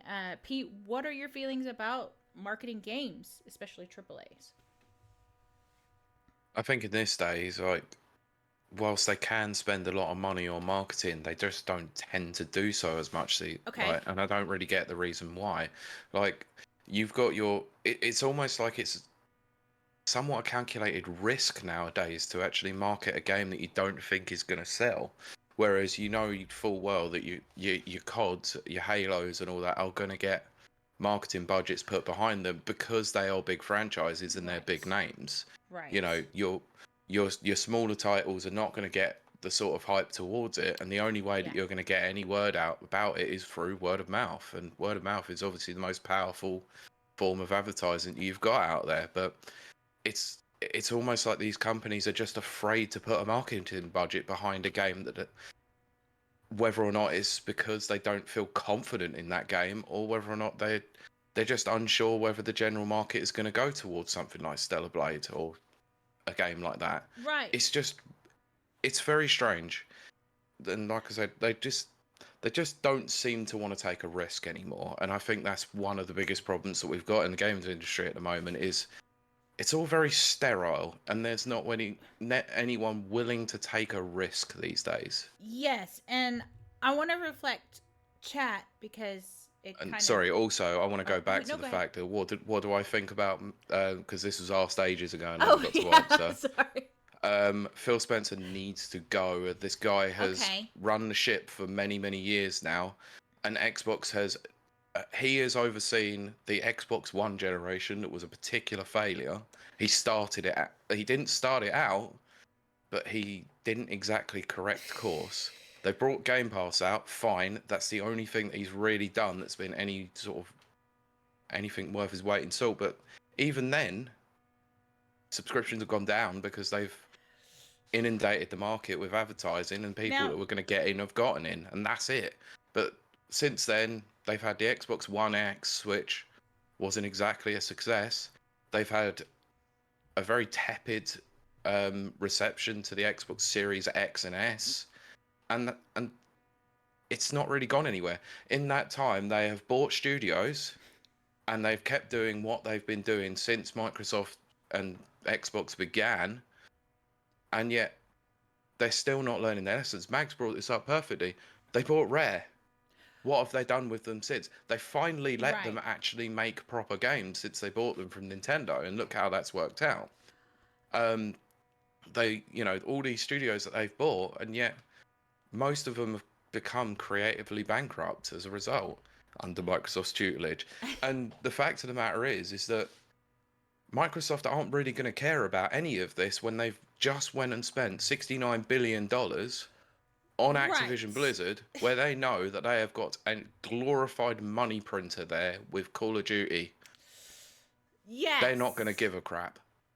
Just coming back to the talks about shutting down some of these studios as well. I think one of the other reasons why it stings a bit and people are really annoyed by this is because why did they buy them in the first place then? Because some of them, how long ago did they actually buy those studios? Yeah. Have they actually, like, what was the point of buying them then? You could have just left them alone.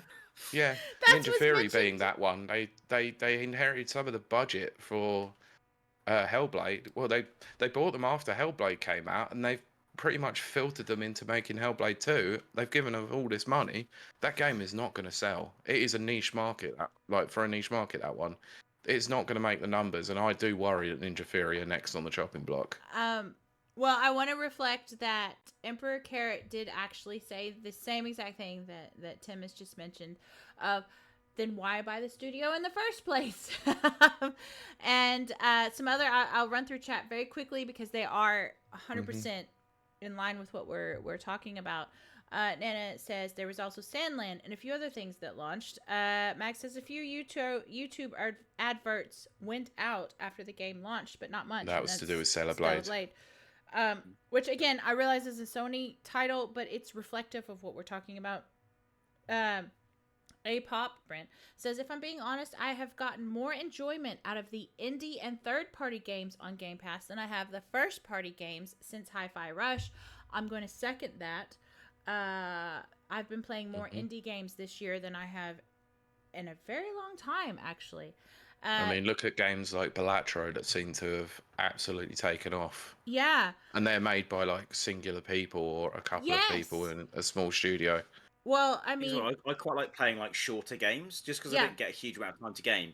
I much prefer actually playing a game and being able to finish it in a few sittings and then move on to something else. Exactly. Whereas if I'm playing like a big AAA game, I don't actually have the time to dedicate to that game like I used to have. So I kind of steer away from these really huge open world games with a bunch of side quests. Like I used to be a real completionist and delve into every little thing I could find in the game and make sure I've got all the unlockables and collectibles and make sure I've tried every side quest. Now I'm like, I'm just going to stick to the main campaign. I'm going to play it on normal difficulty and I'm just going to try and like get through as quick as I can because I've got other games I want to play. Yes. I don't feel that way when I'm playing an indie game. So like, I'm just going to play this game. It's probably not going to take me months and months to complete. I didn't have 65 hours to put into Rebirth. I still did it, but actually I kind of regret my decision now. Well, let's see.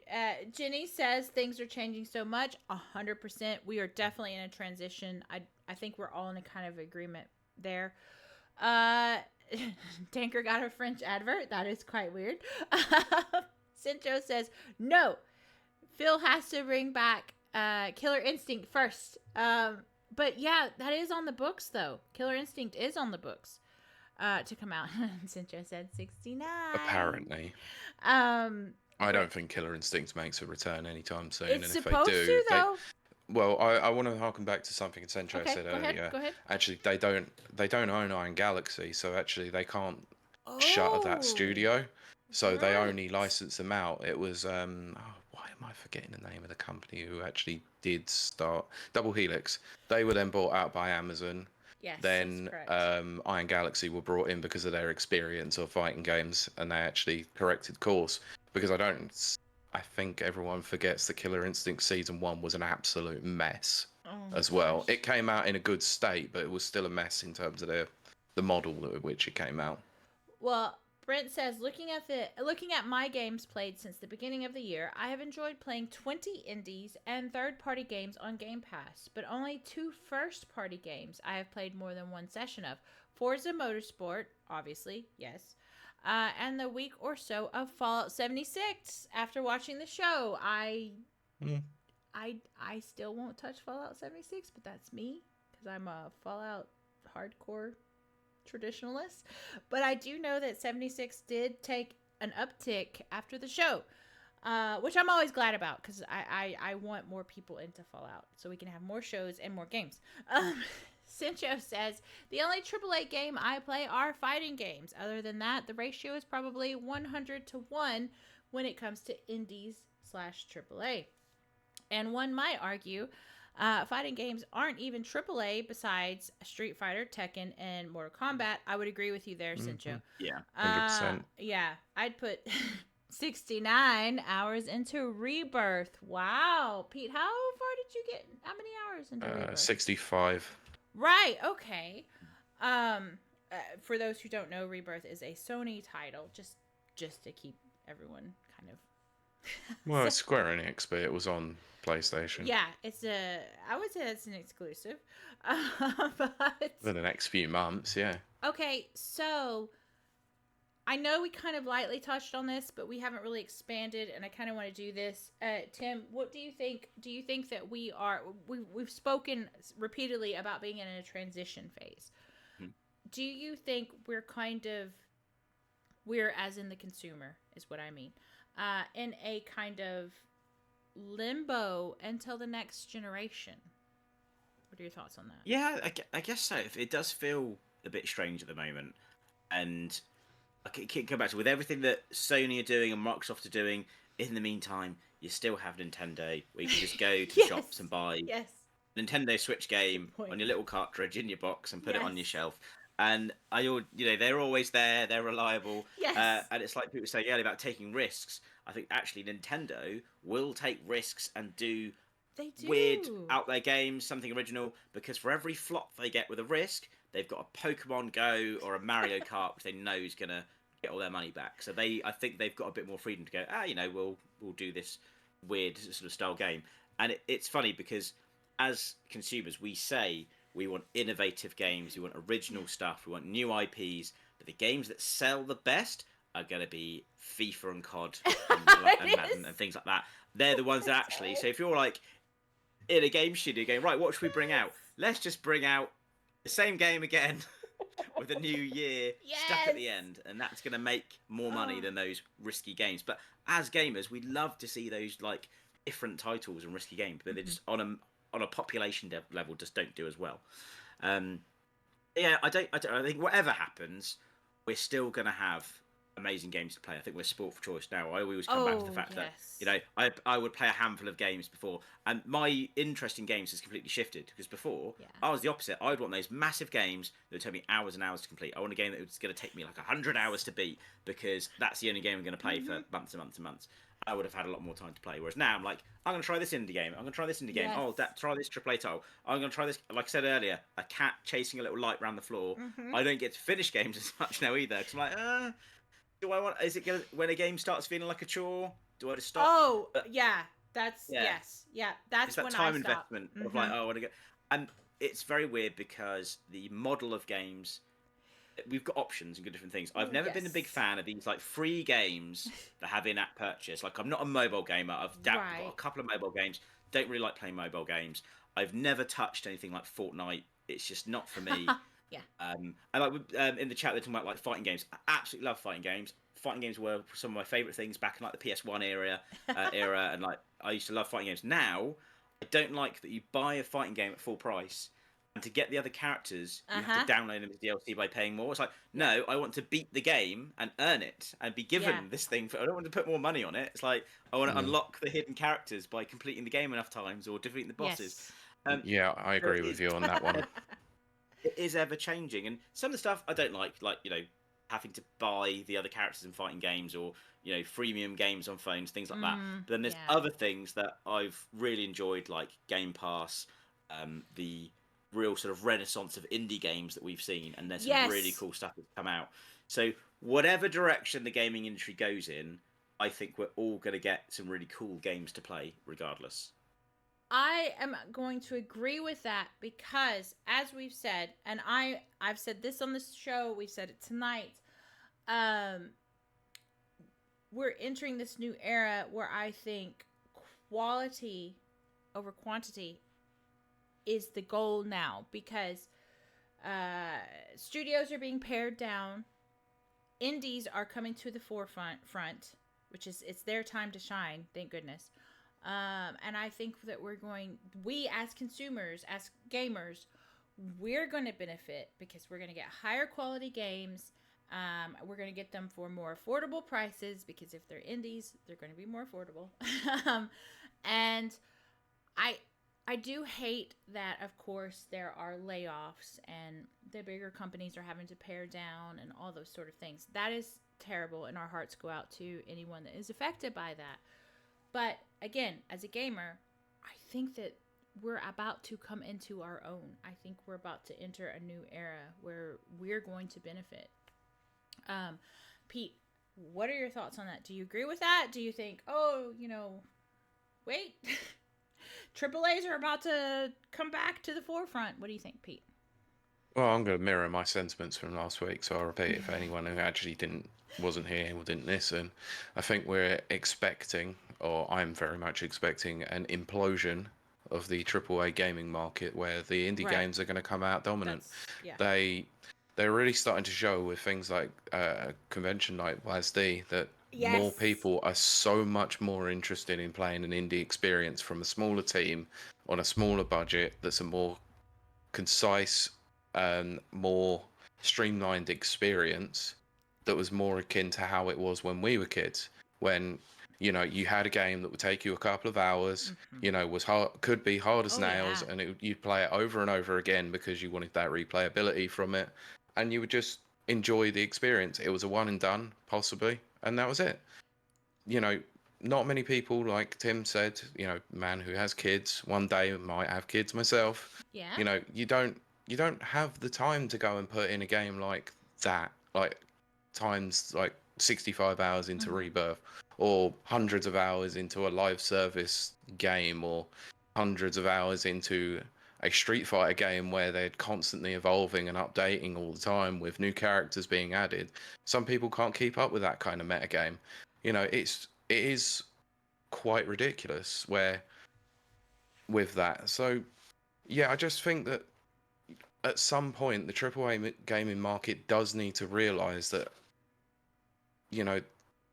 times are changing, and actually they need to refocus more than anything. Well, I'm gonna throw some chat at you because they're totally on point. I do like Jenny says, Fortnite for the win, lol. Fortnite has not got anything against Fortnite, by the way. Just good examples. Just never touched it. I was like, honestly, no, and this I'm is where I honest. have a problem. Okay.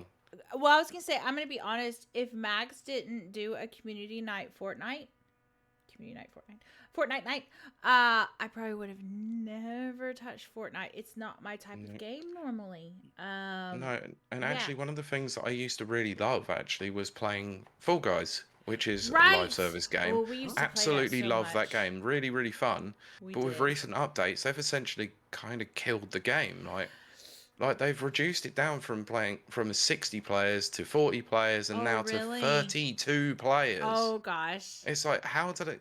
I don't get where they're going with that. And also, there's more community-driven levels, so they're not actually wanting to develop as much for the game. So, and it feels like they constantly have a season pass every 2 months. So it's always this recurring monetary value to it. And no, I've played Stumble Guys. It's a pile of crap. Wait, okay. There's a few things I want to get to chat about. First of all, where is it? Pay $25 for one Ninja Turtle costume. Oh, F that. That's Street Fighter 6 did that. Mortal Absolute Kombat. Joke. 1 being a massive offender. Jenny, Gardenscapes on mobile. Whoop whoop. Hell yeah. For instance, one other thing on the buying fighting characters. One thing that makes it even worse is if you have a downloadable character that is then better because they have longer reach or they're just have higher strength stats. So you're playing against someone and they might win, not because they're better than you, because they've paid extra. I don't like to pay buy to win. A character that is better, and it's like that beats the point of playing a competitive game. I agree. They actually had that real problem on Smash Bros. Ultimate when every single DLC character came out. They were ridiculously overpowered and broken for the first few months, and then they got balanced eventually. Sincho says not only MK1, SF6, and Tekken 8 as well. Their in-game shops are so trash. OMG. Jenny says all the season passes. Sincho says shout out to Grand Blue Fantasy Versus for having an in-game shop with in-game currency, which you can acquire freely. I do like that, which lets you purchase entire characters. Pretty awesome. I have to admit. Yeah, but remember they also had that same system in Street Fighter 5, but made everything so ludicrously expensive that you couldn't actually I don't buy anything. You've got to get the balance right, haven't you? You've got to have things where exactly you can pay a little bit to speed things up, but if you want to put the time in, you can get it. It's like if you do, it's like I think it was one of the Battlefront games. Yeah, they got under a lot of fire, didn't they, for the loot things? Like it's not like you could play for 50 hours to get Darth Vader, or you could pay a $5 and then get the chance of possibly getting Darth Vader from a loot pack and things like that. I don't know exact on the numbers. No, I know what you're talking about. Pretty dodgy, you know. Yeah, and the gamers kicked up a fuss about that, and they took that option away. Yes, they did. When gamers unite, they can succeed and do good things, proven by the the Helldivers 2 situation. Yeah. I will say this before I go on to chat. Is me and Max played Suicide Squad. We've been playing Suicide Squad for a while now. I think it's like we've put in like 24 hours, which is like a full day. But this last time it was a grind session for like 5 hours or whatever, and we got Joker. But in that 5 hours, which don't get me wrong, I was glad that we could earn Joker or whatever. I got like going through the battle pass. I got like 2 outfits or 2 costumes or whatever. But if I paid money, I would have had something like, 25, extra things. I'm not sure how I feel about that because I'm putting in the work in that, someone else is putting it's the equal amount of work, but because they paid more money, they unlock more abilities, they unlock more emotes, they all this kind of stuff. I've never quite sat well with that. And I'll tell you who else did that, and that's Halo Infinite when it first launched. That terrible. Oh God, what a mess that season pass system was. That first season pass system was just bad, and that's kind of what this Suicide Squad's battle system very feels like that first season of Halo Infinite. That's the problem. Is that was like it has been with Fortnite and every other live service game out there, where you don't necessarily gain enough XP to actually unlock most things. They're expecting you to pay money to upgrade to the premium pass to then get more stuff to unlock. I'm happy to grind. I like grinding. I played the original Final Fantasy 7, so I'm all about grinding. Having to grind 5 hours to get a few levels, and it's the same thing over and over. I don't know, that didn't quite sit well with me.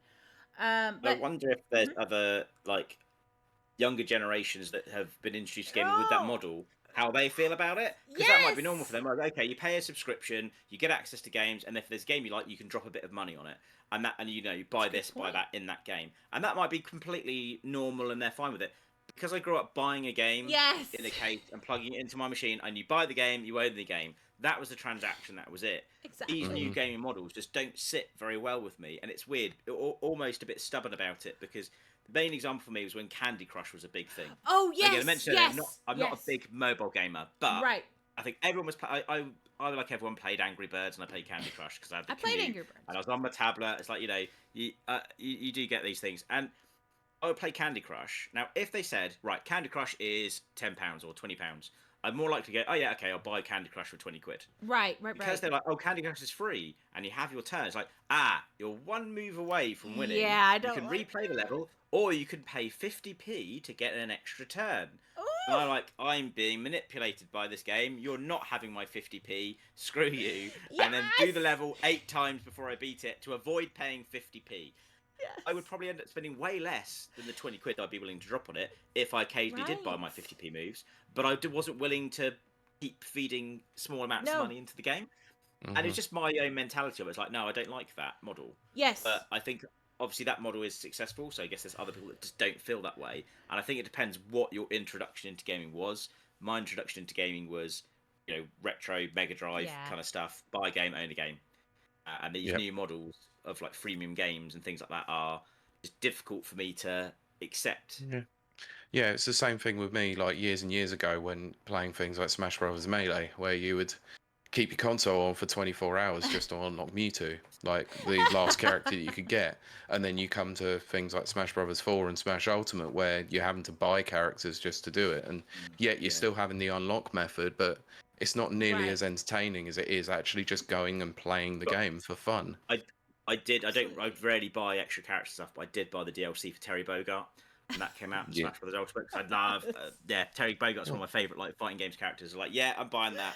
I bought the amiibo. I bought the damn amiibo just because of it. That's P right there.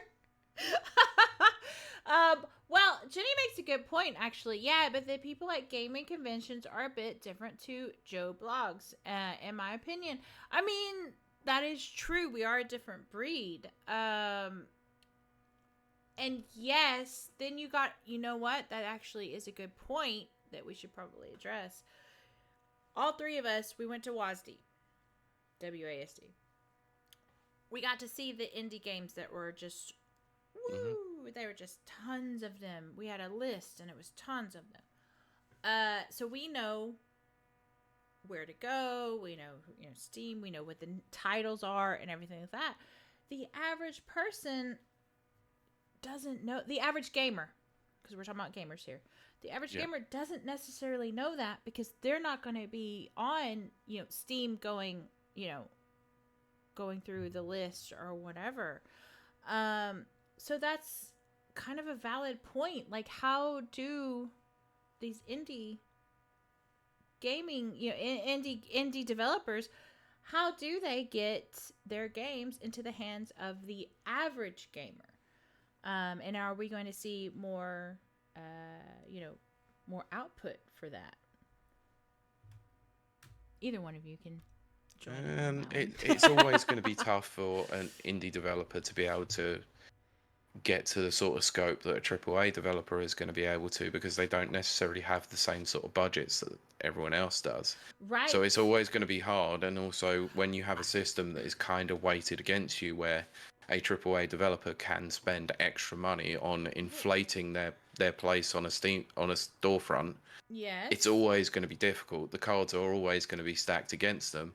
But there is the key fundamental point that is going to get true to quite a few people, is that word of mouth.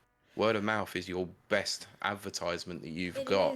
If you've got enough people who are talking about the game, eventually it's going to get into the hands of gamers. Look at the success that Undertale had, where that game captured the hearts and minds of most people, because one, it played on the nostalgia of Earthbound and Mother, but also the fact that it was free to play and got passed around like it was some dirty little secret for a while, and then it just became mainstream. The word of mouth made that game what it is, and that led on to obviously Toby Fox going on to do bigger and better things with making Deltarune and working with Nintendo and on various other projects. So it does have an effect, and you eventually, like, a storefront like Steam is going to have quite a lot of indie games on there, and they do. So it's very intimidating. It's gonna get into the hands of people eventually. Right. I will say this, and Tim, you can absolutely offer your perspective. There is a game, Pacific Drive. Not only did Mag streamed it, but it wasn't just that. The marketing guy, one of the marketing guys, was part of Mag's chat and actually became part of our chat for a very long time. If he had not done that, I would not have known this game existed. This game is right up my alley. It's everything that I'm into about games, and it is an indie game, obviously. So, do you feel that there's almost this kind of, and I kind of said this earlier, but we didn't really expand on it, but do you think there's this kind of drive, excuse the pun, for an almost organic kind of like Twitch and even YouTube Let's Plays or whatever, that's going to bring up the indie games, or do they need to kind of maybe follow the AAA pattern and just invest a lot of money in their marketing, which kind of seems not so indie. But Tim, what do you think? Like this word of mouth, like Pete's saying, and yeah, kind of I was thinking about that. When Pete said word of mouth, I would say that's where I get my gaming recommendations from. Is I play games that other people recommend to me. Whereas like back in the day, it used to be magazines, and like magazines are really like as big of a thing now. People don't really tend to get magazines and articles, so you are getting your information not from obviously people like IGN and stuff are still around, and you go to the big heavy hitters. But you'd also take a lot of stuff just from like YouTubers and Twitch streamers and people that you like. Okay, you find someone that's got a similar taste in games to you, and you follow them, and they start playing game, and you go, oh yeah, I'm going to get that. So I think that's where a lot of my gaming choices come from, is just from talking to people on streams, and chatting to guests we have on the RGR lives, and go, oh, actually, I've never heard of that. I'm going to look it up. I'll start playing it. It's like, that's great. So a lot of the games I play just from recommendations, like I mentioned earlier, I'm playing Batman because I kind of got bullied into it by Blunders. Because like, you've not played Batman Arkham games, you've got to play them. I was like, oh. Yeah, how have you not played the Batman games? That is a tragedy. I don't know, because I'm also, big comic book fan, and I like, Marvel and DC. I think it's bypassed me. I was busy playing. I think I played Oblivion and Skyrim a lot. Oh yeah. I mean, that would take up a lot of time. I think I spent like a year playing Oblivion. And no, I was like, oh, other I games can't have fault come you out. for that. Other games exist. Yeah, no, I'm gonna say this, and then I'll continue with chat because it kind of applies to this. But this is not a joke, and I've said this before. When the Xbox 360 dropped, so did Halo 3. For 1 year solid, I played nothing but Halo 3. I didn't play any other games. So I totally 100% understand that. It wasn't until after a year I was like, maybe I should try this game called Fallout. And Dead Rising and Oblivion. And once I did that, it was great. But no, I totally understand that. And actually, Mag says in regards to Fortnite, almost said Fallout. I hadn't played it till 2 years ago. It was my community that got me into it, which kind of goes back to the word of mouth. Maybe word of mouth is more successful than we're giving it credit for. Maybe that is what we should be focusing on. The word of mouth has always been the most prevalent way to advertise your game. Like the minute someone gets word that something is decent, and they will go and see it. You look at how it was with the movie industry back in the 70s and the 80s. Yes, you had magazines and reviewers telling you that things were good, but things like Star Wars, Indiana Jones wouldn't have blown up the way that they did had it not been for people turning around and going, oh my God, you've got to go and see this movie. There are certain games out there where people have gone, you need to play this game. Like I said, with Undertale being the main one for me in terms of the indie game scenes, like I kept getting told I needed to play that game. Didn't believe them until I played that game, and now I tell everyone they need to go and play that game. They do. Yes. If you haven't played Undertale, please go play it. Brent says, and I have to say this because it's a known thing. It's a meme at this point. Obligatory Warframe is best F2P live service game, especially considering they have never charged for their battle pass. Brent has been singing the praises of Warframe for about 3 years now. And that's why I keep mentioning Undertale, because Undertale still should have won our game of the decade against it. Oh gosh, yes. Cincho says, looking at you, King of Fighters 13, worst offender with broken DLC characters. Oh, this is the annoying thing about King of Fighters 13. There was a fundamentally amazingly good game under there, but it was just ruined by SNK Playmore's terrible business practice at the time. Mag says, in regards to Suicide Squad, I think it will get more grindy. They really need to do something to make the game better. Yes, I mean, obviously, I love grinding with Mags. Take that as you will. But the game itself, I just did that because of Pete's response. The game itself it's kind of samey, and we're not getting as much reward off of it. You need that reward cycle, don't you? Like, you need to have a certain amount of time, you get a reward, and you get something else, and then you got to grind some. But if it gets to the point where, you've got to grind for a really long time before you get the next thing, that puts me off. You've got to have small incremental achievements and rewards for playing. That 100% that. A long time ago, probably a decade now, the guys behind, I say the guys, but I mean, you know, the team behind World of Warcraft, they released their formula for how they keep gamers addicted. And it was very much that. It was like, give a reward after the, you know, like you just grind a little bit and you get a reward. It's not a great reward, but it's enough, and it keeps you... You get a little bit more, yeah. Exactly. I'll tell you one game that did that really well was Palworld. Well, I think that's why Palworld... Because obviously Palworld got a lot of attention because of obviously the whole... It looks very similar to Pokemon. Yes. So a lot of people are talking about it. It's like, oh, but they have guns. It's like Pokemon with guns. Right, yes. we give this a try. But the reason I actually enjoyed the game when I played it is because of how often you get new things. Like, you start off with nothing, and you have to, like, pick up wood off the floor and pick up rocks, and then you can make a pickaxe, and then you can start cutting down trees, and then before you know it, you're building buildings, and then you've got to try and maintain your base, but you're constantly getting a new feature added probably like every few minutes, to be honest. It felt like every now and then you'd be like, oh, got this, oh, there's a new power that I haven't seen before, oh, I can now get this material, that means I can build this, which means I can build that, and you just keep going. And it's one of the few games in a while where I kept on like going to stop playing and turning off. So, oh, before I turn off, I'm just going to do this. But the task would take like a few seconds, and then I get something for doing that task. But actually, I'm just going to play a little bit longer, and then you'd be there for ages. See, going, that's oh yeah, me. one more thing, one more thing, one more thing. That is exactly. I am a sucker for that kind of, you know, that style. Brent says, if you forgot, Warframe's business model is to fold. They sell some things that allow you to save time, but mostly get income from cosmetics, which I do agree with. I like that. Not to mention that the premium currency is a tradable item in the game, so you can sell things to other players, yes, that you want without ever opening your wallet. Again, mentioning WoW. WoW was the first game that I personally noticed ever did that. I'm not a WoW player, but I've had a lot of friends that are.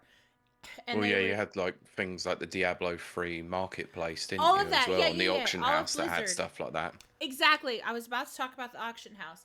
That was the first time I ever heard of in-game currency, because again, I'm not a WoW player, but I have a lot of friends that are, and they would talk about this auction house type thing, and I found it kind of interesting that they could sell things in game and got gold for it, and then that gold could then purchase other things.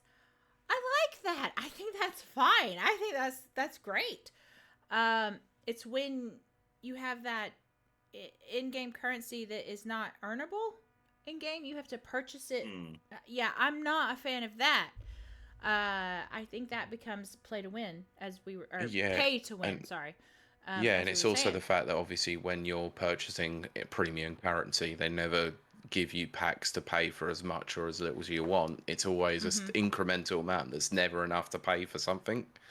Yeah, and Jenny makes a good point. My kids want anything they've seen on YouTube or their friends playing, so back to word of mouth being the best marketing tool. I have to agree. Mag says the only reason I knew about the game was because of WASD in September. I forgot what game we were talking about. But let's see. I don't know. YouTube Let's Plays are kind of dead now. No, they're not, Nana. No, it's more the fact that they've gone onto Twitch than anywhere. Like, people are still watching them. No, I still watch my YouTube Let's Plays religiously. I don't watch as many now, but obviously if there's a game that I'm interested in but not willing to, I'm still unsure about, I will go onto Twitch and just have a little look of a playthrough of it. Get your bingos cards out, because I'm still watching Call Me Kevin, The Fabulous Krusty, and Let's Game It Out. So, of course you are. Let's see. Centro says, Mag, a scene now available with 8.5 out of 10 pages. That is in-house joke. Brent says, Centro, there's not much of the daily limits, especially if we're talking about Warframe, by the way. especially if you're not playing 24/7. Mastery tests, I lost it, are once a day, but you can practice infinitely. Nightmare missions are once a day, but there are like 20 of them, so good luck doing them all each day. Anyway, Nana says, yes, King of Fighters 13 had so many problems. Brent says, game of the generation, talking about Warframe again. He was. I don't remember the game of the decade. Centro says, Evo 2012 grand finale of King of Fighters 13 is still one of the greatest sets ever, though. I think Pete would agree with that. Unbelievably good. Like, I'd say most of the Ultimate Marvel free sets that they had in the years that it was there, some of those grand final sets were unreal. And then I love the auction house in D3. Yes, because I almost made half the money back I paid for the god-awful game. Yeah, that is what I've heard. So... Right, anyway, shall we have some closing thoughts and wrap this up? Because we have deviated a hell of a lot away from Xbox, haven't we? But well, we have. Makes sense. Makes sense. And then we'll have a little post-show with our wonderful guest, Tim. And again, thank you to Max for joining us. I will post for the short later. appearance that he did come. No, not short. I meant short amount of time. But yes. And short in stature. I am not justifying that with a comment. But anyway, yes. So to get us back on track, yes, that was our little tangent. I think he's justified it in the comments himself by saying tiny appearance. I would disagree, but we're not going to go there. So let's flip it back. Okay, so as we go into, what are we in, Q3 now? No, we're in Q2, aren't we? Still in Q2, just about. We're about to enter Q3. We are. It depends on which way you're looking at it. We're still in Q1 financial, but Q2 year. Because it's January to March. Mm-hmm. April to June. Okay, so we're in Q2. Yeah. Do you see, and I'll start with you, Tim, and then we'll go to Pete. Do you see Microsoft pulling out any kind of last minute like game of play, like little last minute Microsoft's back on top type of thing? What do you think? Not for a little while. I think this has been a first step. I think this is they've obviously got a bit of a plan. This is a phased approach. I think this is phase one of several, so I don't know if we're going to see anything like that just yet. I think it's going to be a wait and see approach, and I just hope that they don't unreasonably increase the cost of Game Pass, and then lose more people. I think they've lost a lot of goodwill at the moment, so I think they might lay low for a bit, perhaps, and wait till the dust settles, and we'll see what happens next. I have to say I agree with Tim on that one, but Pete, your thoughts on, here we are at Q2. Do you think Microsoft's going to pull out a little last minute, play? Well, we've got the showcase in June, so I think if they already had plans of what they were going to reveal there's going to be cemented even more so that they're going to need to have a big show to show off not only to prospective buyers and customers, but actually the shareholders that might be losing faith in what they're doing. Right. Because we have to remember that their AAA releases have not exactly been up to scratch over the last few years. And they haven't exactly captured the hearts and minds of the gamers either. So they need a big show. I reckon they're going to come out and bring out a few of the stops, but I think the next time that we might hear something pretty major is sort of towards the back end of the year, where we might hear a few things at the Game Awards, but that's about it from them for this year. I think they're going to lay low for a little bit and let the dust settle, because, let's be honest, COD will come out in October and they'll make them a lot of money. And they won't care about anything else after that for a while. That is very true. I don't think... yeah, I'm going to agree with you there. Brent says, I think phase 1 was all about the acquisitions. Yeah. We're in phase 2 of restructuring. Yes. Yeah, can't disagree. Yeah, I agree with that. So we're phase 3 is going all digital and subscription-based and no more consoles being produced. Well, even though they said they could focus on consoles. Yes, exactly. So we're going to wrap up this portion, the podcast portion. But you can always check us out at twitch.tv/RapidReviews, where we do a pre and post show where we get a little bit naughty. And it's always fun. And just come have fun with us. But we're going to wrap this up. So, Tim, where can we find you? Where are you? What's your little doodad and podcast and YouTube? And so we are Retro Game Revival, or I am one of a group of 4 that do Retro Game Revival. We're primarily, our content is on YouTube, but we are on Twitter and Instagram. We've got a Facebook group which has quite a lot of conversations going. But yeah, if you just search for Retro Game Revival on YouTube, you should find us. We do mostly interviews, but we've got quite a few regular podcasts at the moment. We talk quite a lot about the Evercades. We've got Total Evercade podcast. We have Modern Consoles monthly as well, because we like to talk about modern gaming too. And they also have what we call our uncensored stream, where we say it's the show where anything can happen, but it's probably going to be us talking about games. And then whatever other content we have find time to make. So we'll also do like a few sort of 5 hidden PlayStation games you might not have played, and all the kind of stuff that everyone does. And those sort of things. So when we've got time, we make a few other little things. I think me and Ollie have got some plans for some doing more deep dive documentary type stuff as well, if we have the time. But Mondays at 8 we're always on. So we've got a different show each Monday at 8 o'clock. Excellent. And the link to them will be to the YouTube channel, and their socials will be in the show notes for you to check out. Yes. Please do. They're amazing. So glad we met them over Wednesday. Pete, what about you and all your special, fun, extra podcasts that you do? First of all, I'm just going to mention, obviously, don't forget Timeless Gaming Convention in August. Yes. 15% off at checkout using code RAPID24. So, Timeless Gaming Convention, August 14th in Arcade Club in Bury. We will be there. Just buy 1 ticket using our thing. Nana, if you're still around. I won't drop my code then tonight. I will save that. I was going to say, and. But drop the code. You can. You can if you like. I presume my code is RGR. Probably. I think it's just code RGR. Ollie knows the details. I am not the. Okay, we'll save that one for Mondays at 8 o'clock then. If you're a listener of RGR, go use their code. But if you're Nana or any of our other followers, please use our code. I just want one ticket. The most important thing is you use the code and you go to the event. Yes. Let's just show some love to conventions themselves, because we're all going to be there, and it's going to be fun. And it's going to be just so cool. A lot of our chat is actually going to be there. Yeah. It's just going to be fun as heck. I'm bringing my microphone along. We're going to do a random recording whilst we're there. We're going to drag as many people in as we can. We're going to go full Gonzo style. Well, I'm going to be in my Mag's #1 fan t-shirt, which is an electric scrawler that says Mag's #1 fan. Brilliant. And so come get your picture with me, because that's what I do. Yep. Anyway, I will. Never Watchers podcast. That is the other podcast that I do. It's movie, TV show orientated.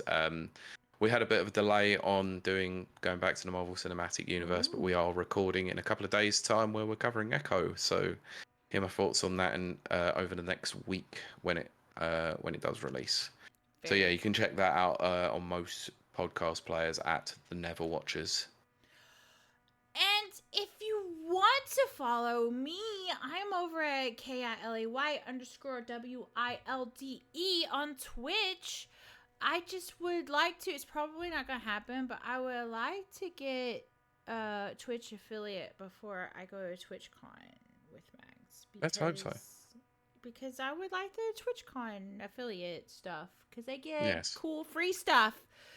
And I don't want to walk around without free stuff. That's not fair. Yes. Please check out Grins and Giggles with Jenny Sparkles as well. Yes. Which will hopefully start back up soon. But yes, I think that's going to do it for the podcast portion. Again, please stick around for the post show where we get to drink and smoke and cuss and stuff. But that's not actually true. Well, Some of it's true. Kind of is true. But we want to thank Tim so much for being here. Thank you so much. And we want to thank Mags again for being here. Thank you so much. Because he was very busy, so he gave us time. And I think that's going to do it for us for the podcast portion. So we will see you and talk to you next week. Bye. Bye. Bye. Thus Perfect. ends the podcast portion, and now we're in the post show. So, chat, how you doing out there? Max says no worries. Brent says I found a renter for my house after I moved, so I may actually be able to attend next year. Oh, that would be great, Brent. Woo. Yeah, That'd be amazing. He'd be coming from the U.S. Nana, you better be there. I'm assuming you're going to be there. Nana, I'll send you a message. I've been meaning to for a little bit about Yeah. travel arrangements, getting my travel arrangements getting up to Timeless. And So thank you so much. if our paths cross, then we can obviously travel up together if needed. Yeah. It'll be interesting for me. All of that will be interesting.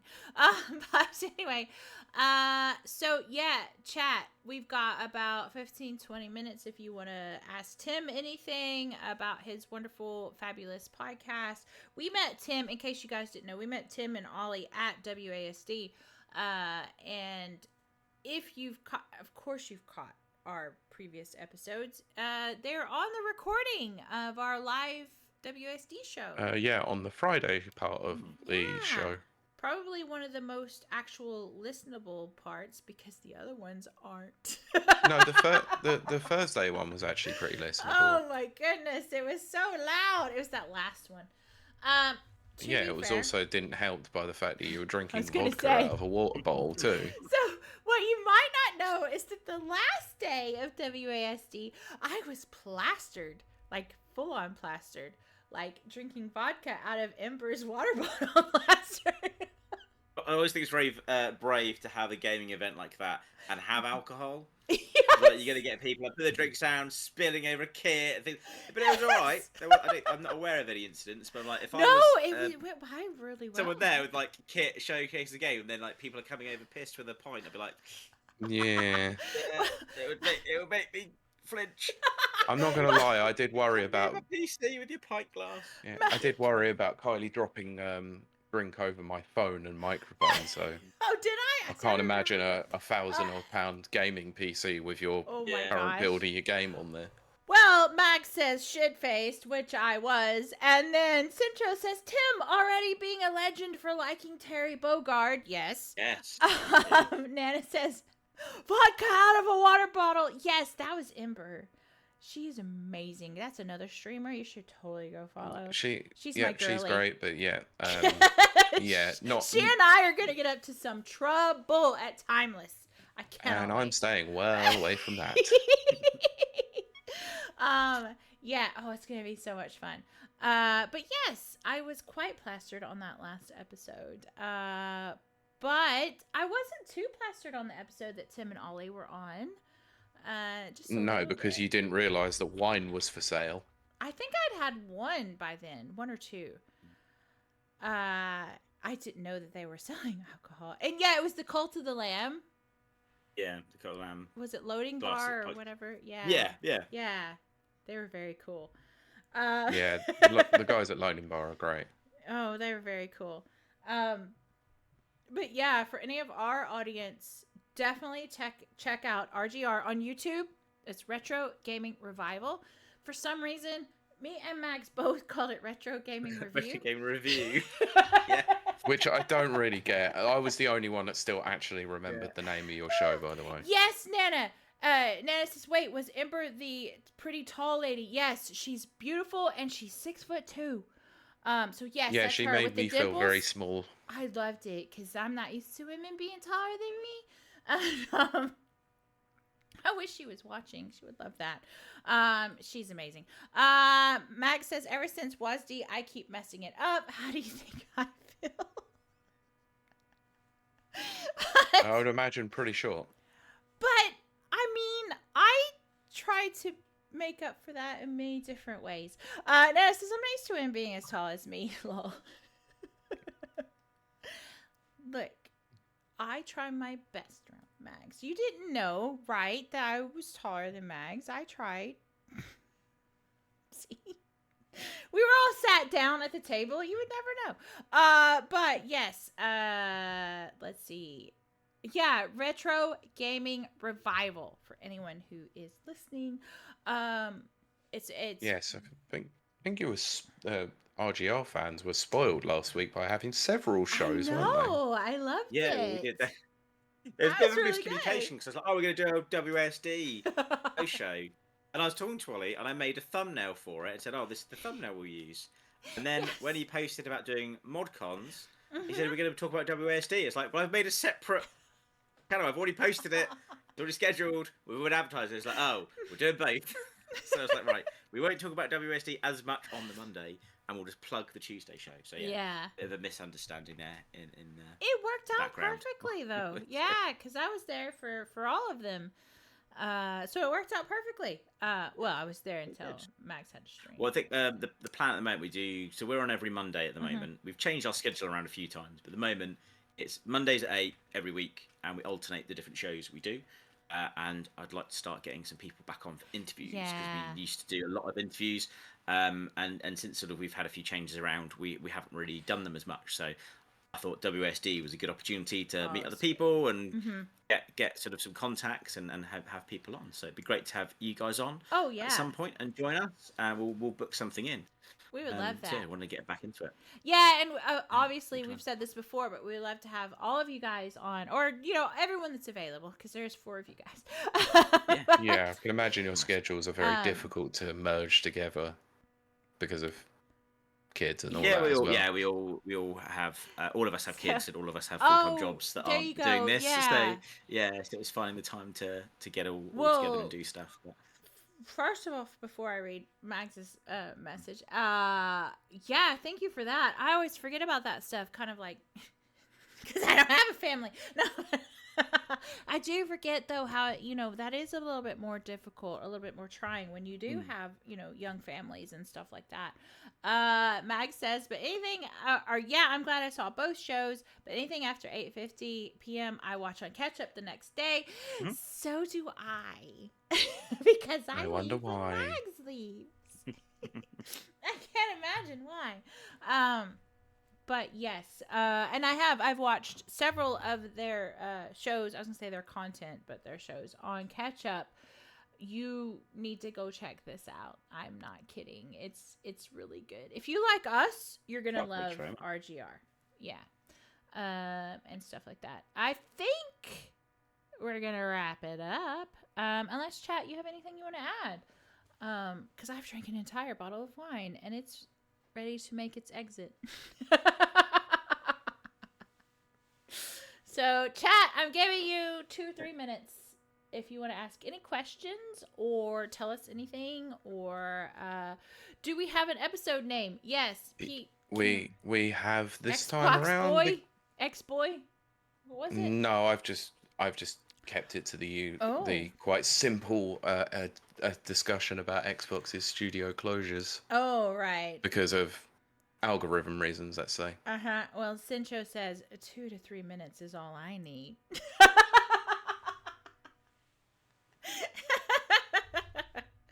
Very good, Sincho. Yes, I will remain silent on that. I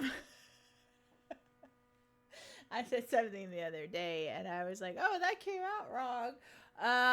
But yes. Chat, do you have anything to ask? Because I'm gonna wrap it up. I'm giving you 2 minutes. I've actually, Sincho, also, I finished my bottle of wine, so thank you for those redeems. And I chugged the first glass. But yes, okay, so I think that's gonna do it for us. I think it is, yeah. Thanks again. Big SF6 patch coming soon, Pete. There you go. Yeah, seen the Akuma stuff. I'm quite interested, but I'm still annoyed that you have to pay for a legacy character like Akuma. Sintra says, looking at you, Pete.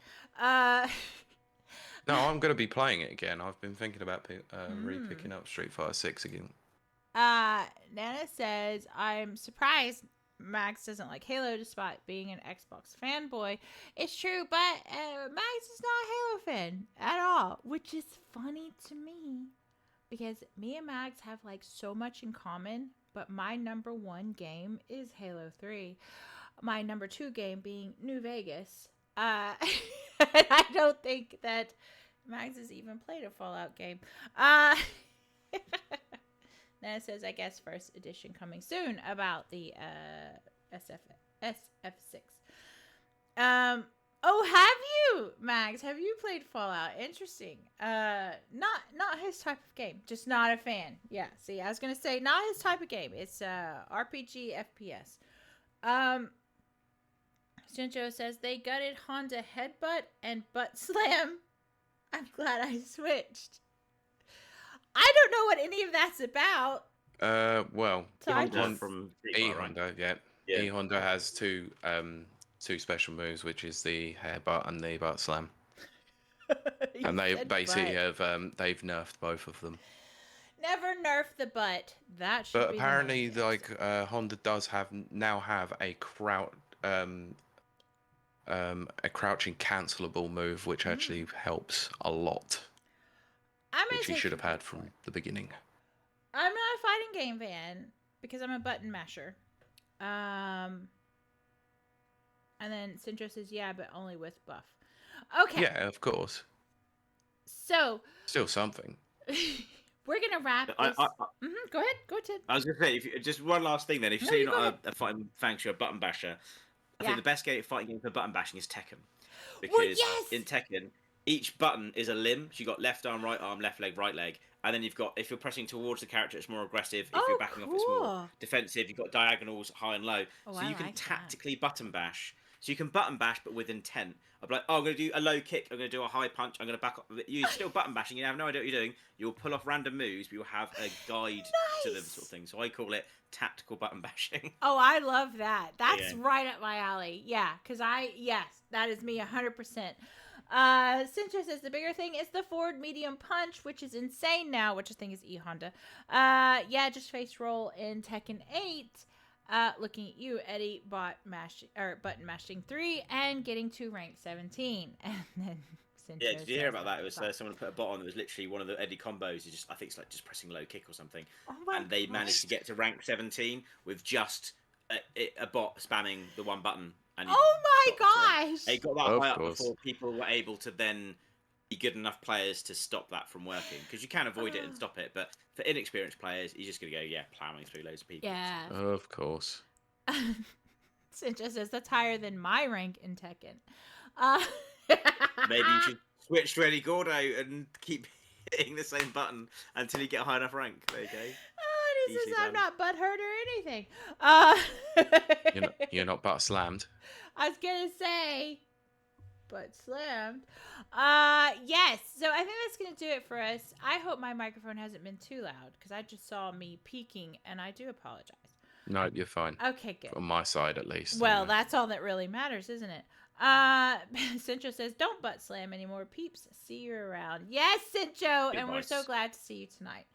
Actually, I want to thank everyone who showed up in chat tonight. You guys have been great and wonderful. I'm so glad you guys turned out. Thank you so much, because I say this every time, but it is the truth every time. You can choose to spend your time with anyone, and the fact that you choose to spend your time with us means the world to us. For real. So thank you so much. Yeah, thank you. Yes, Cintra says, praise the chat clan. Yes, exactly. So I think that's going to do it for us. Again, I want to thank Tim for joining us. Yeah, thank you, Tim. Yes. Really Yeah, thanks for appreciate your having me.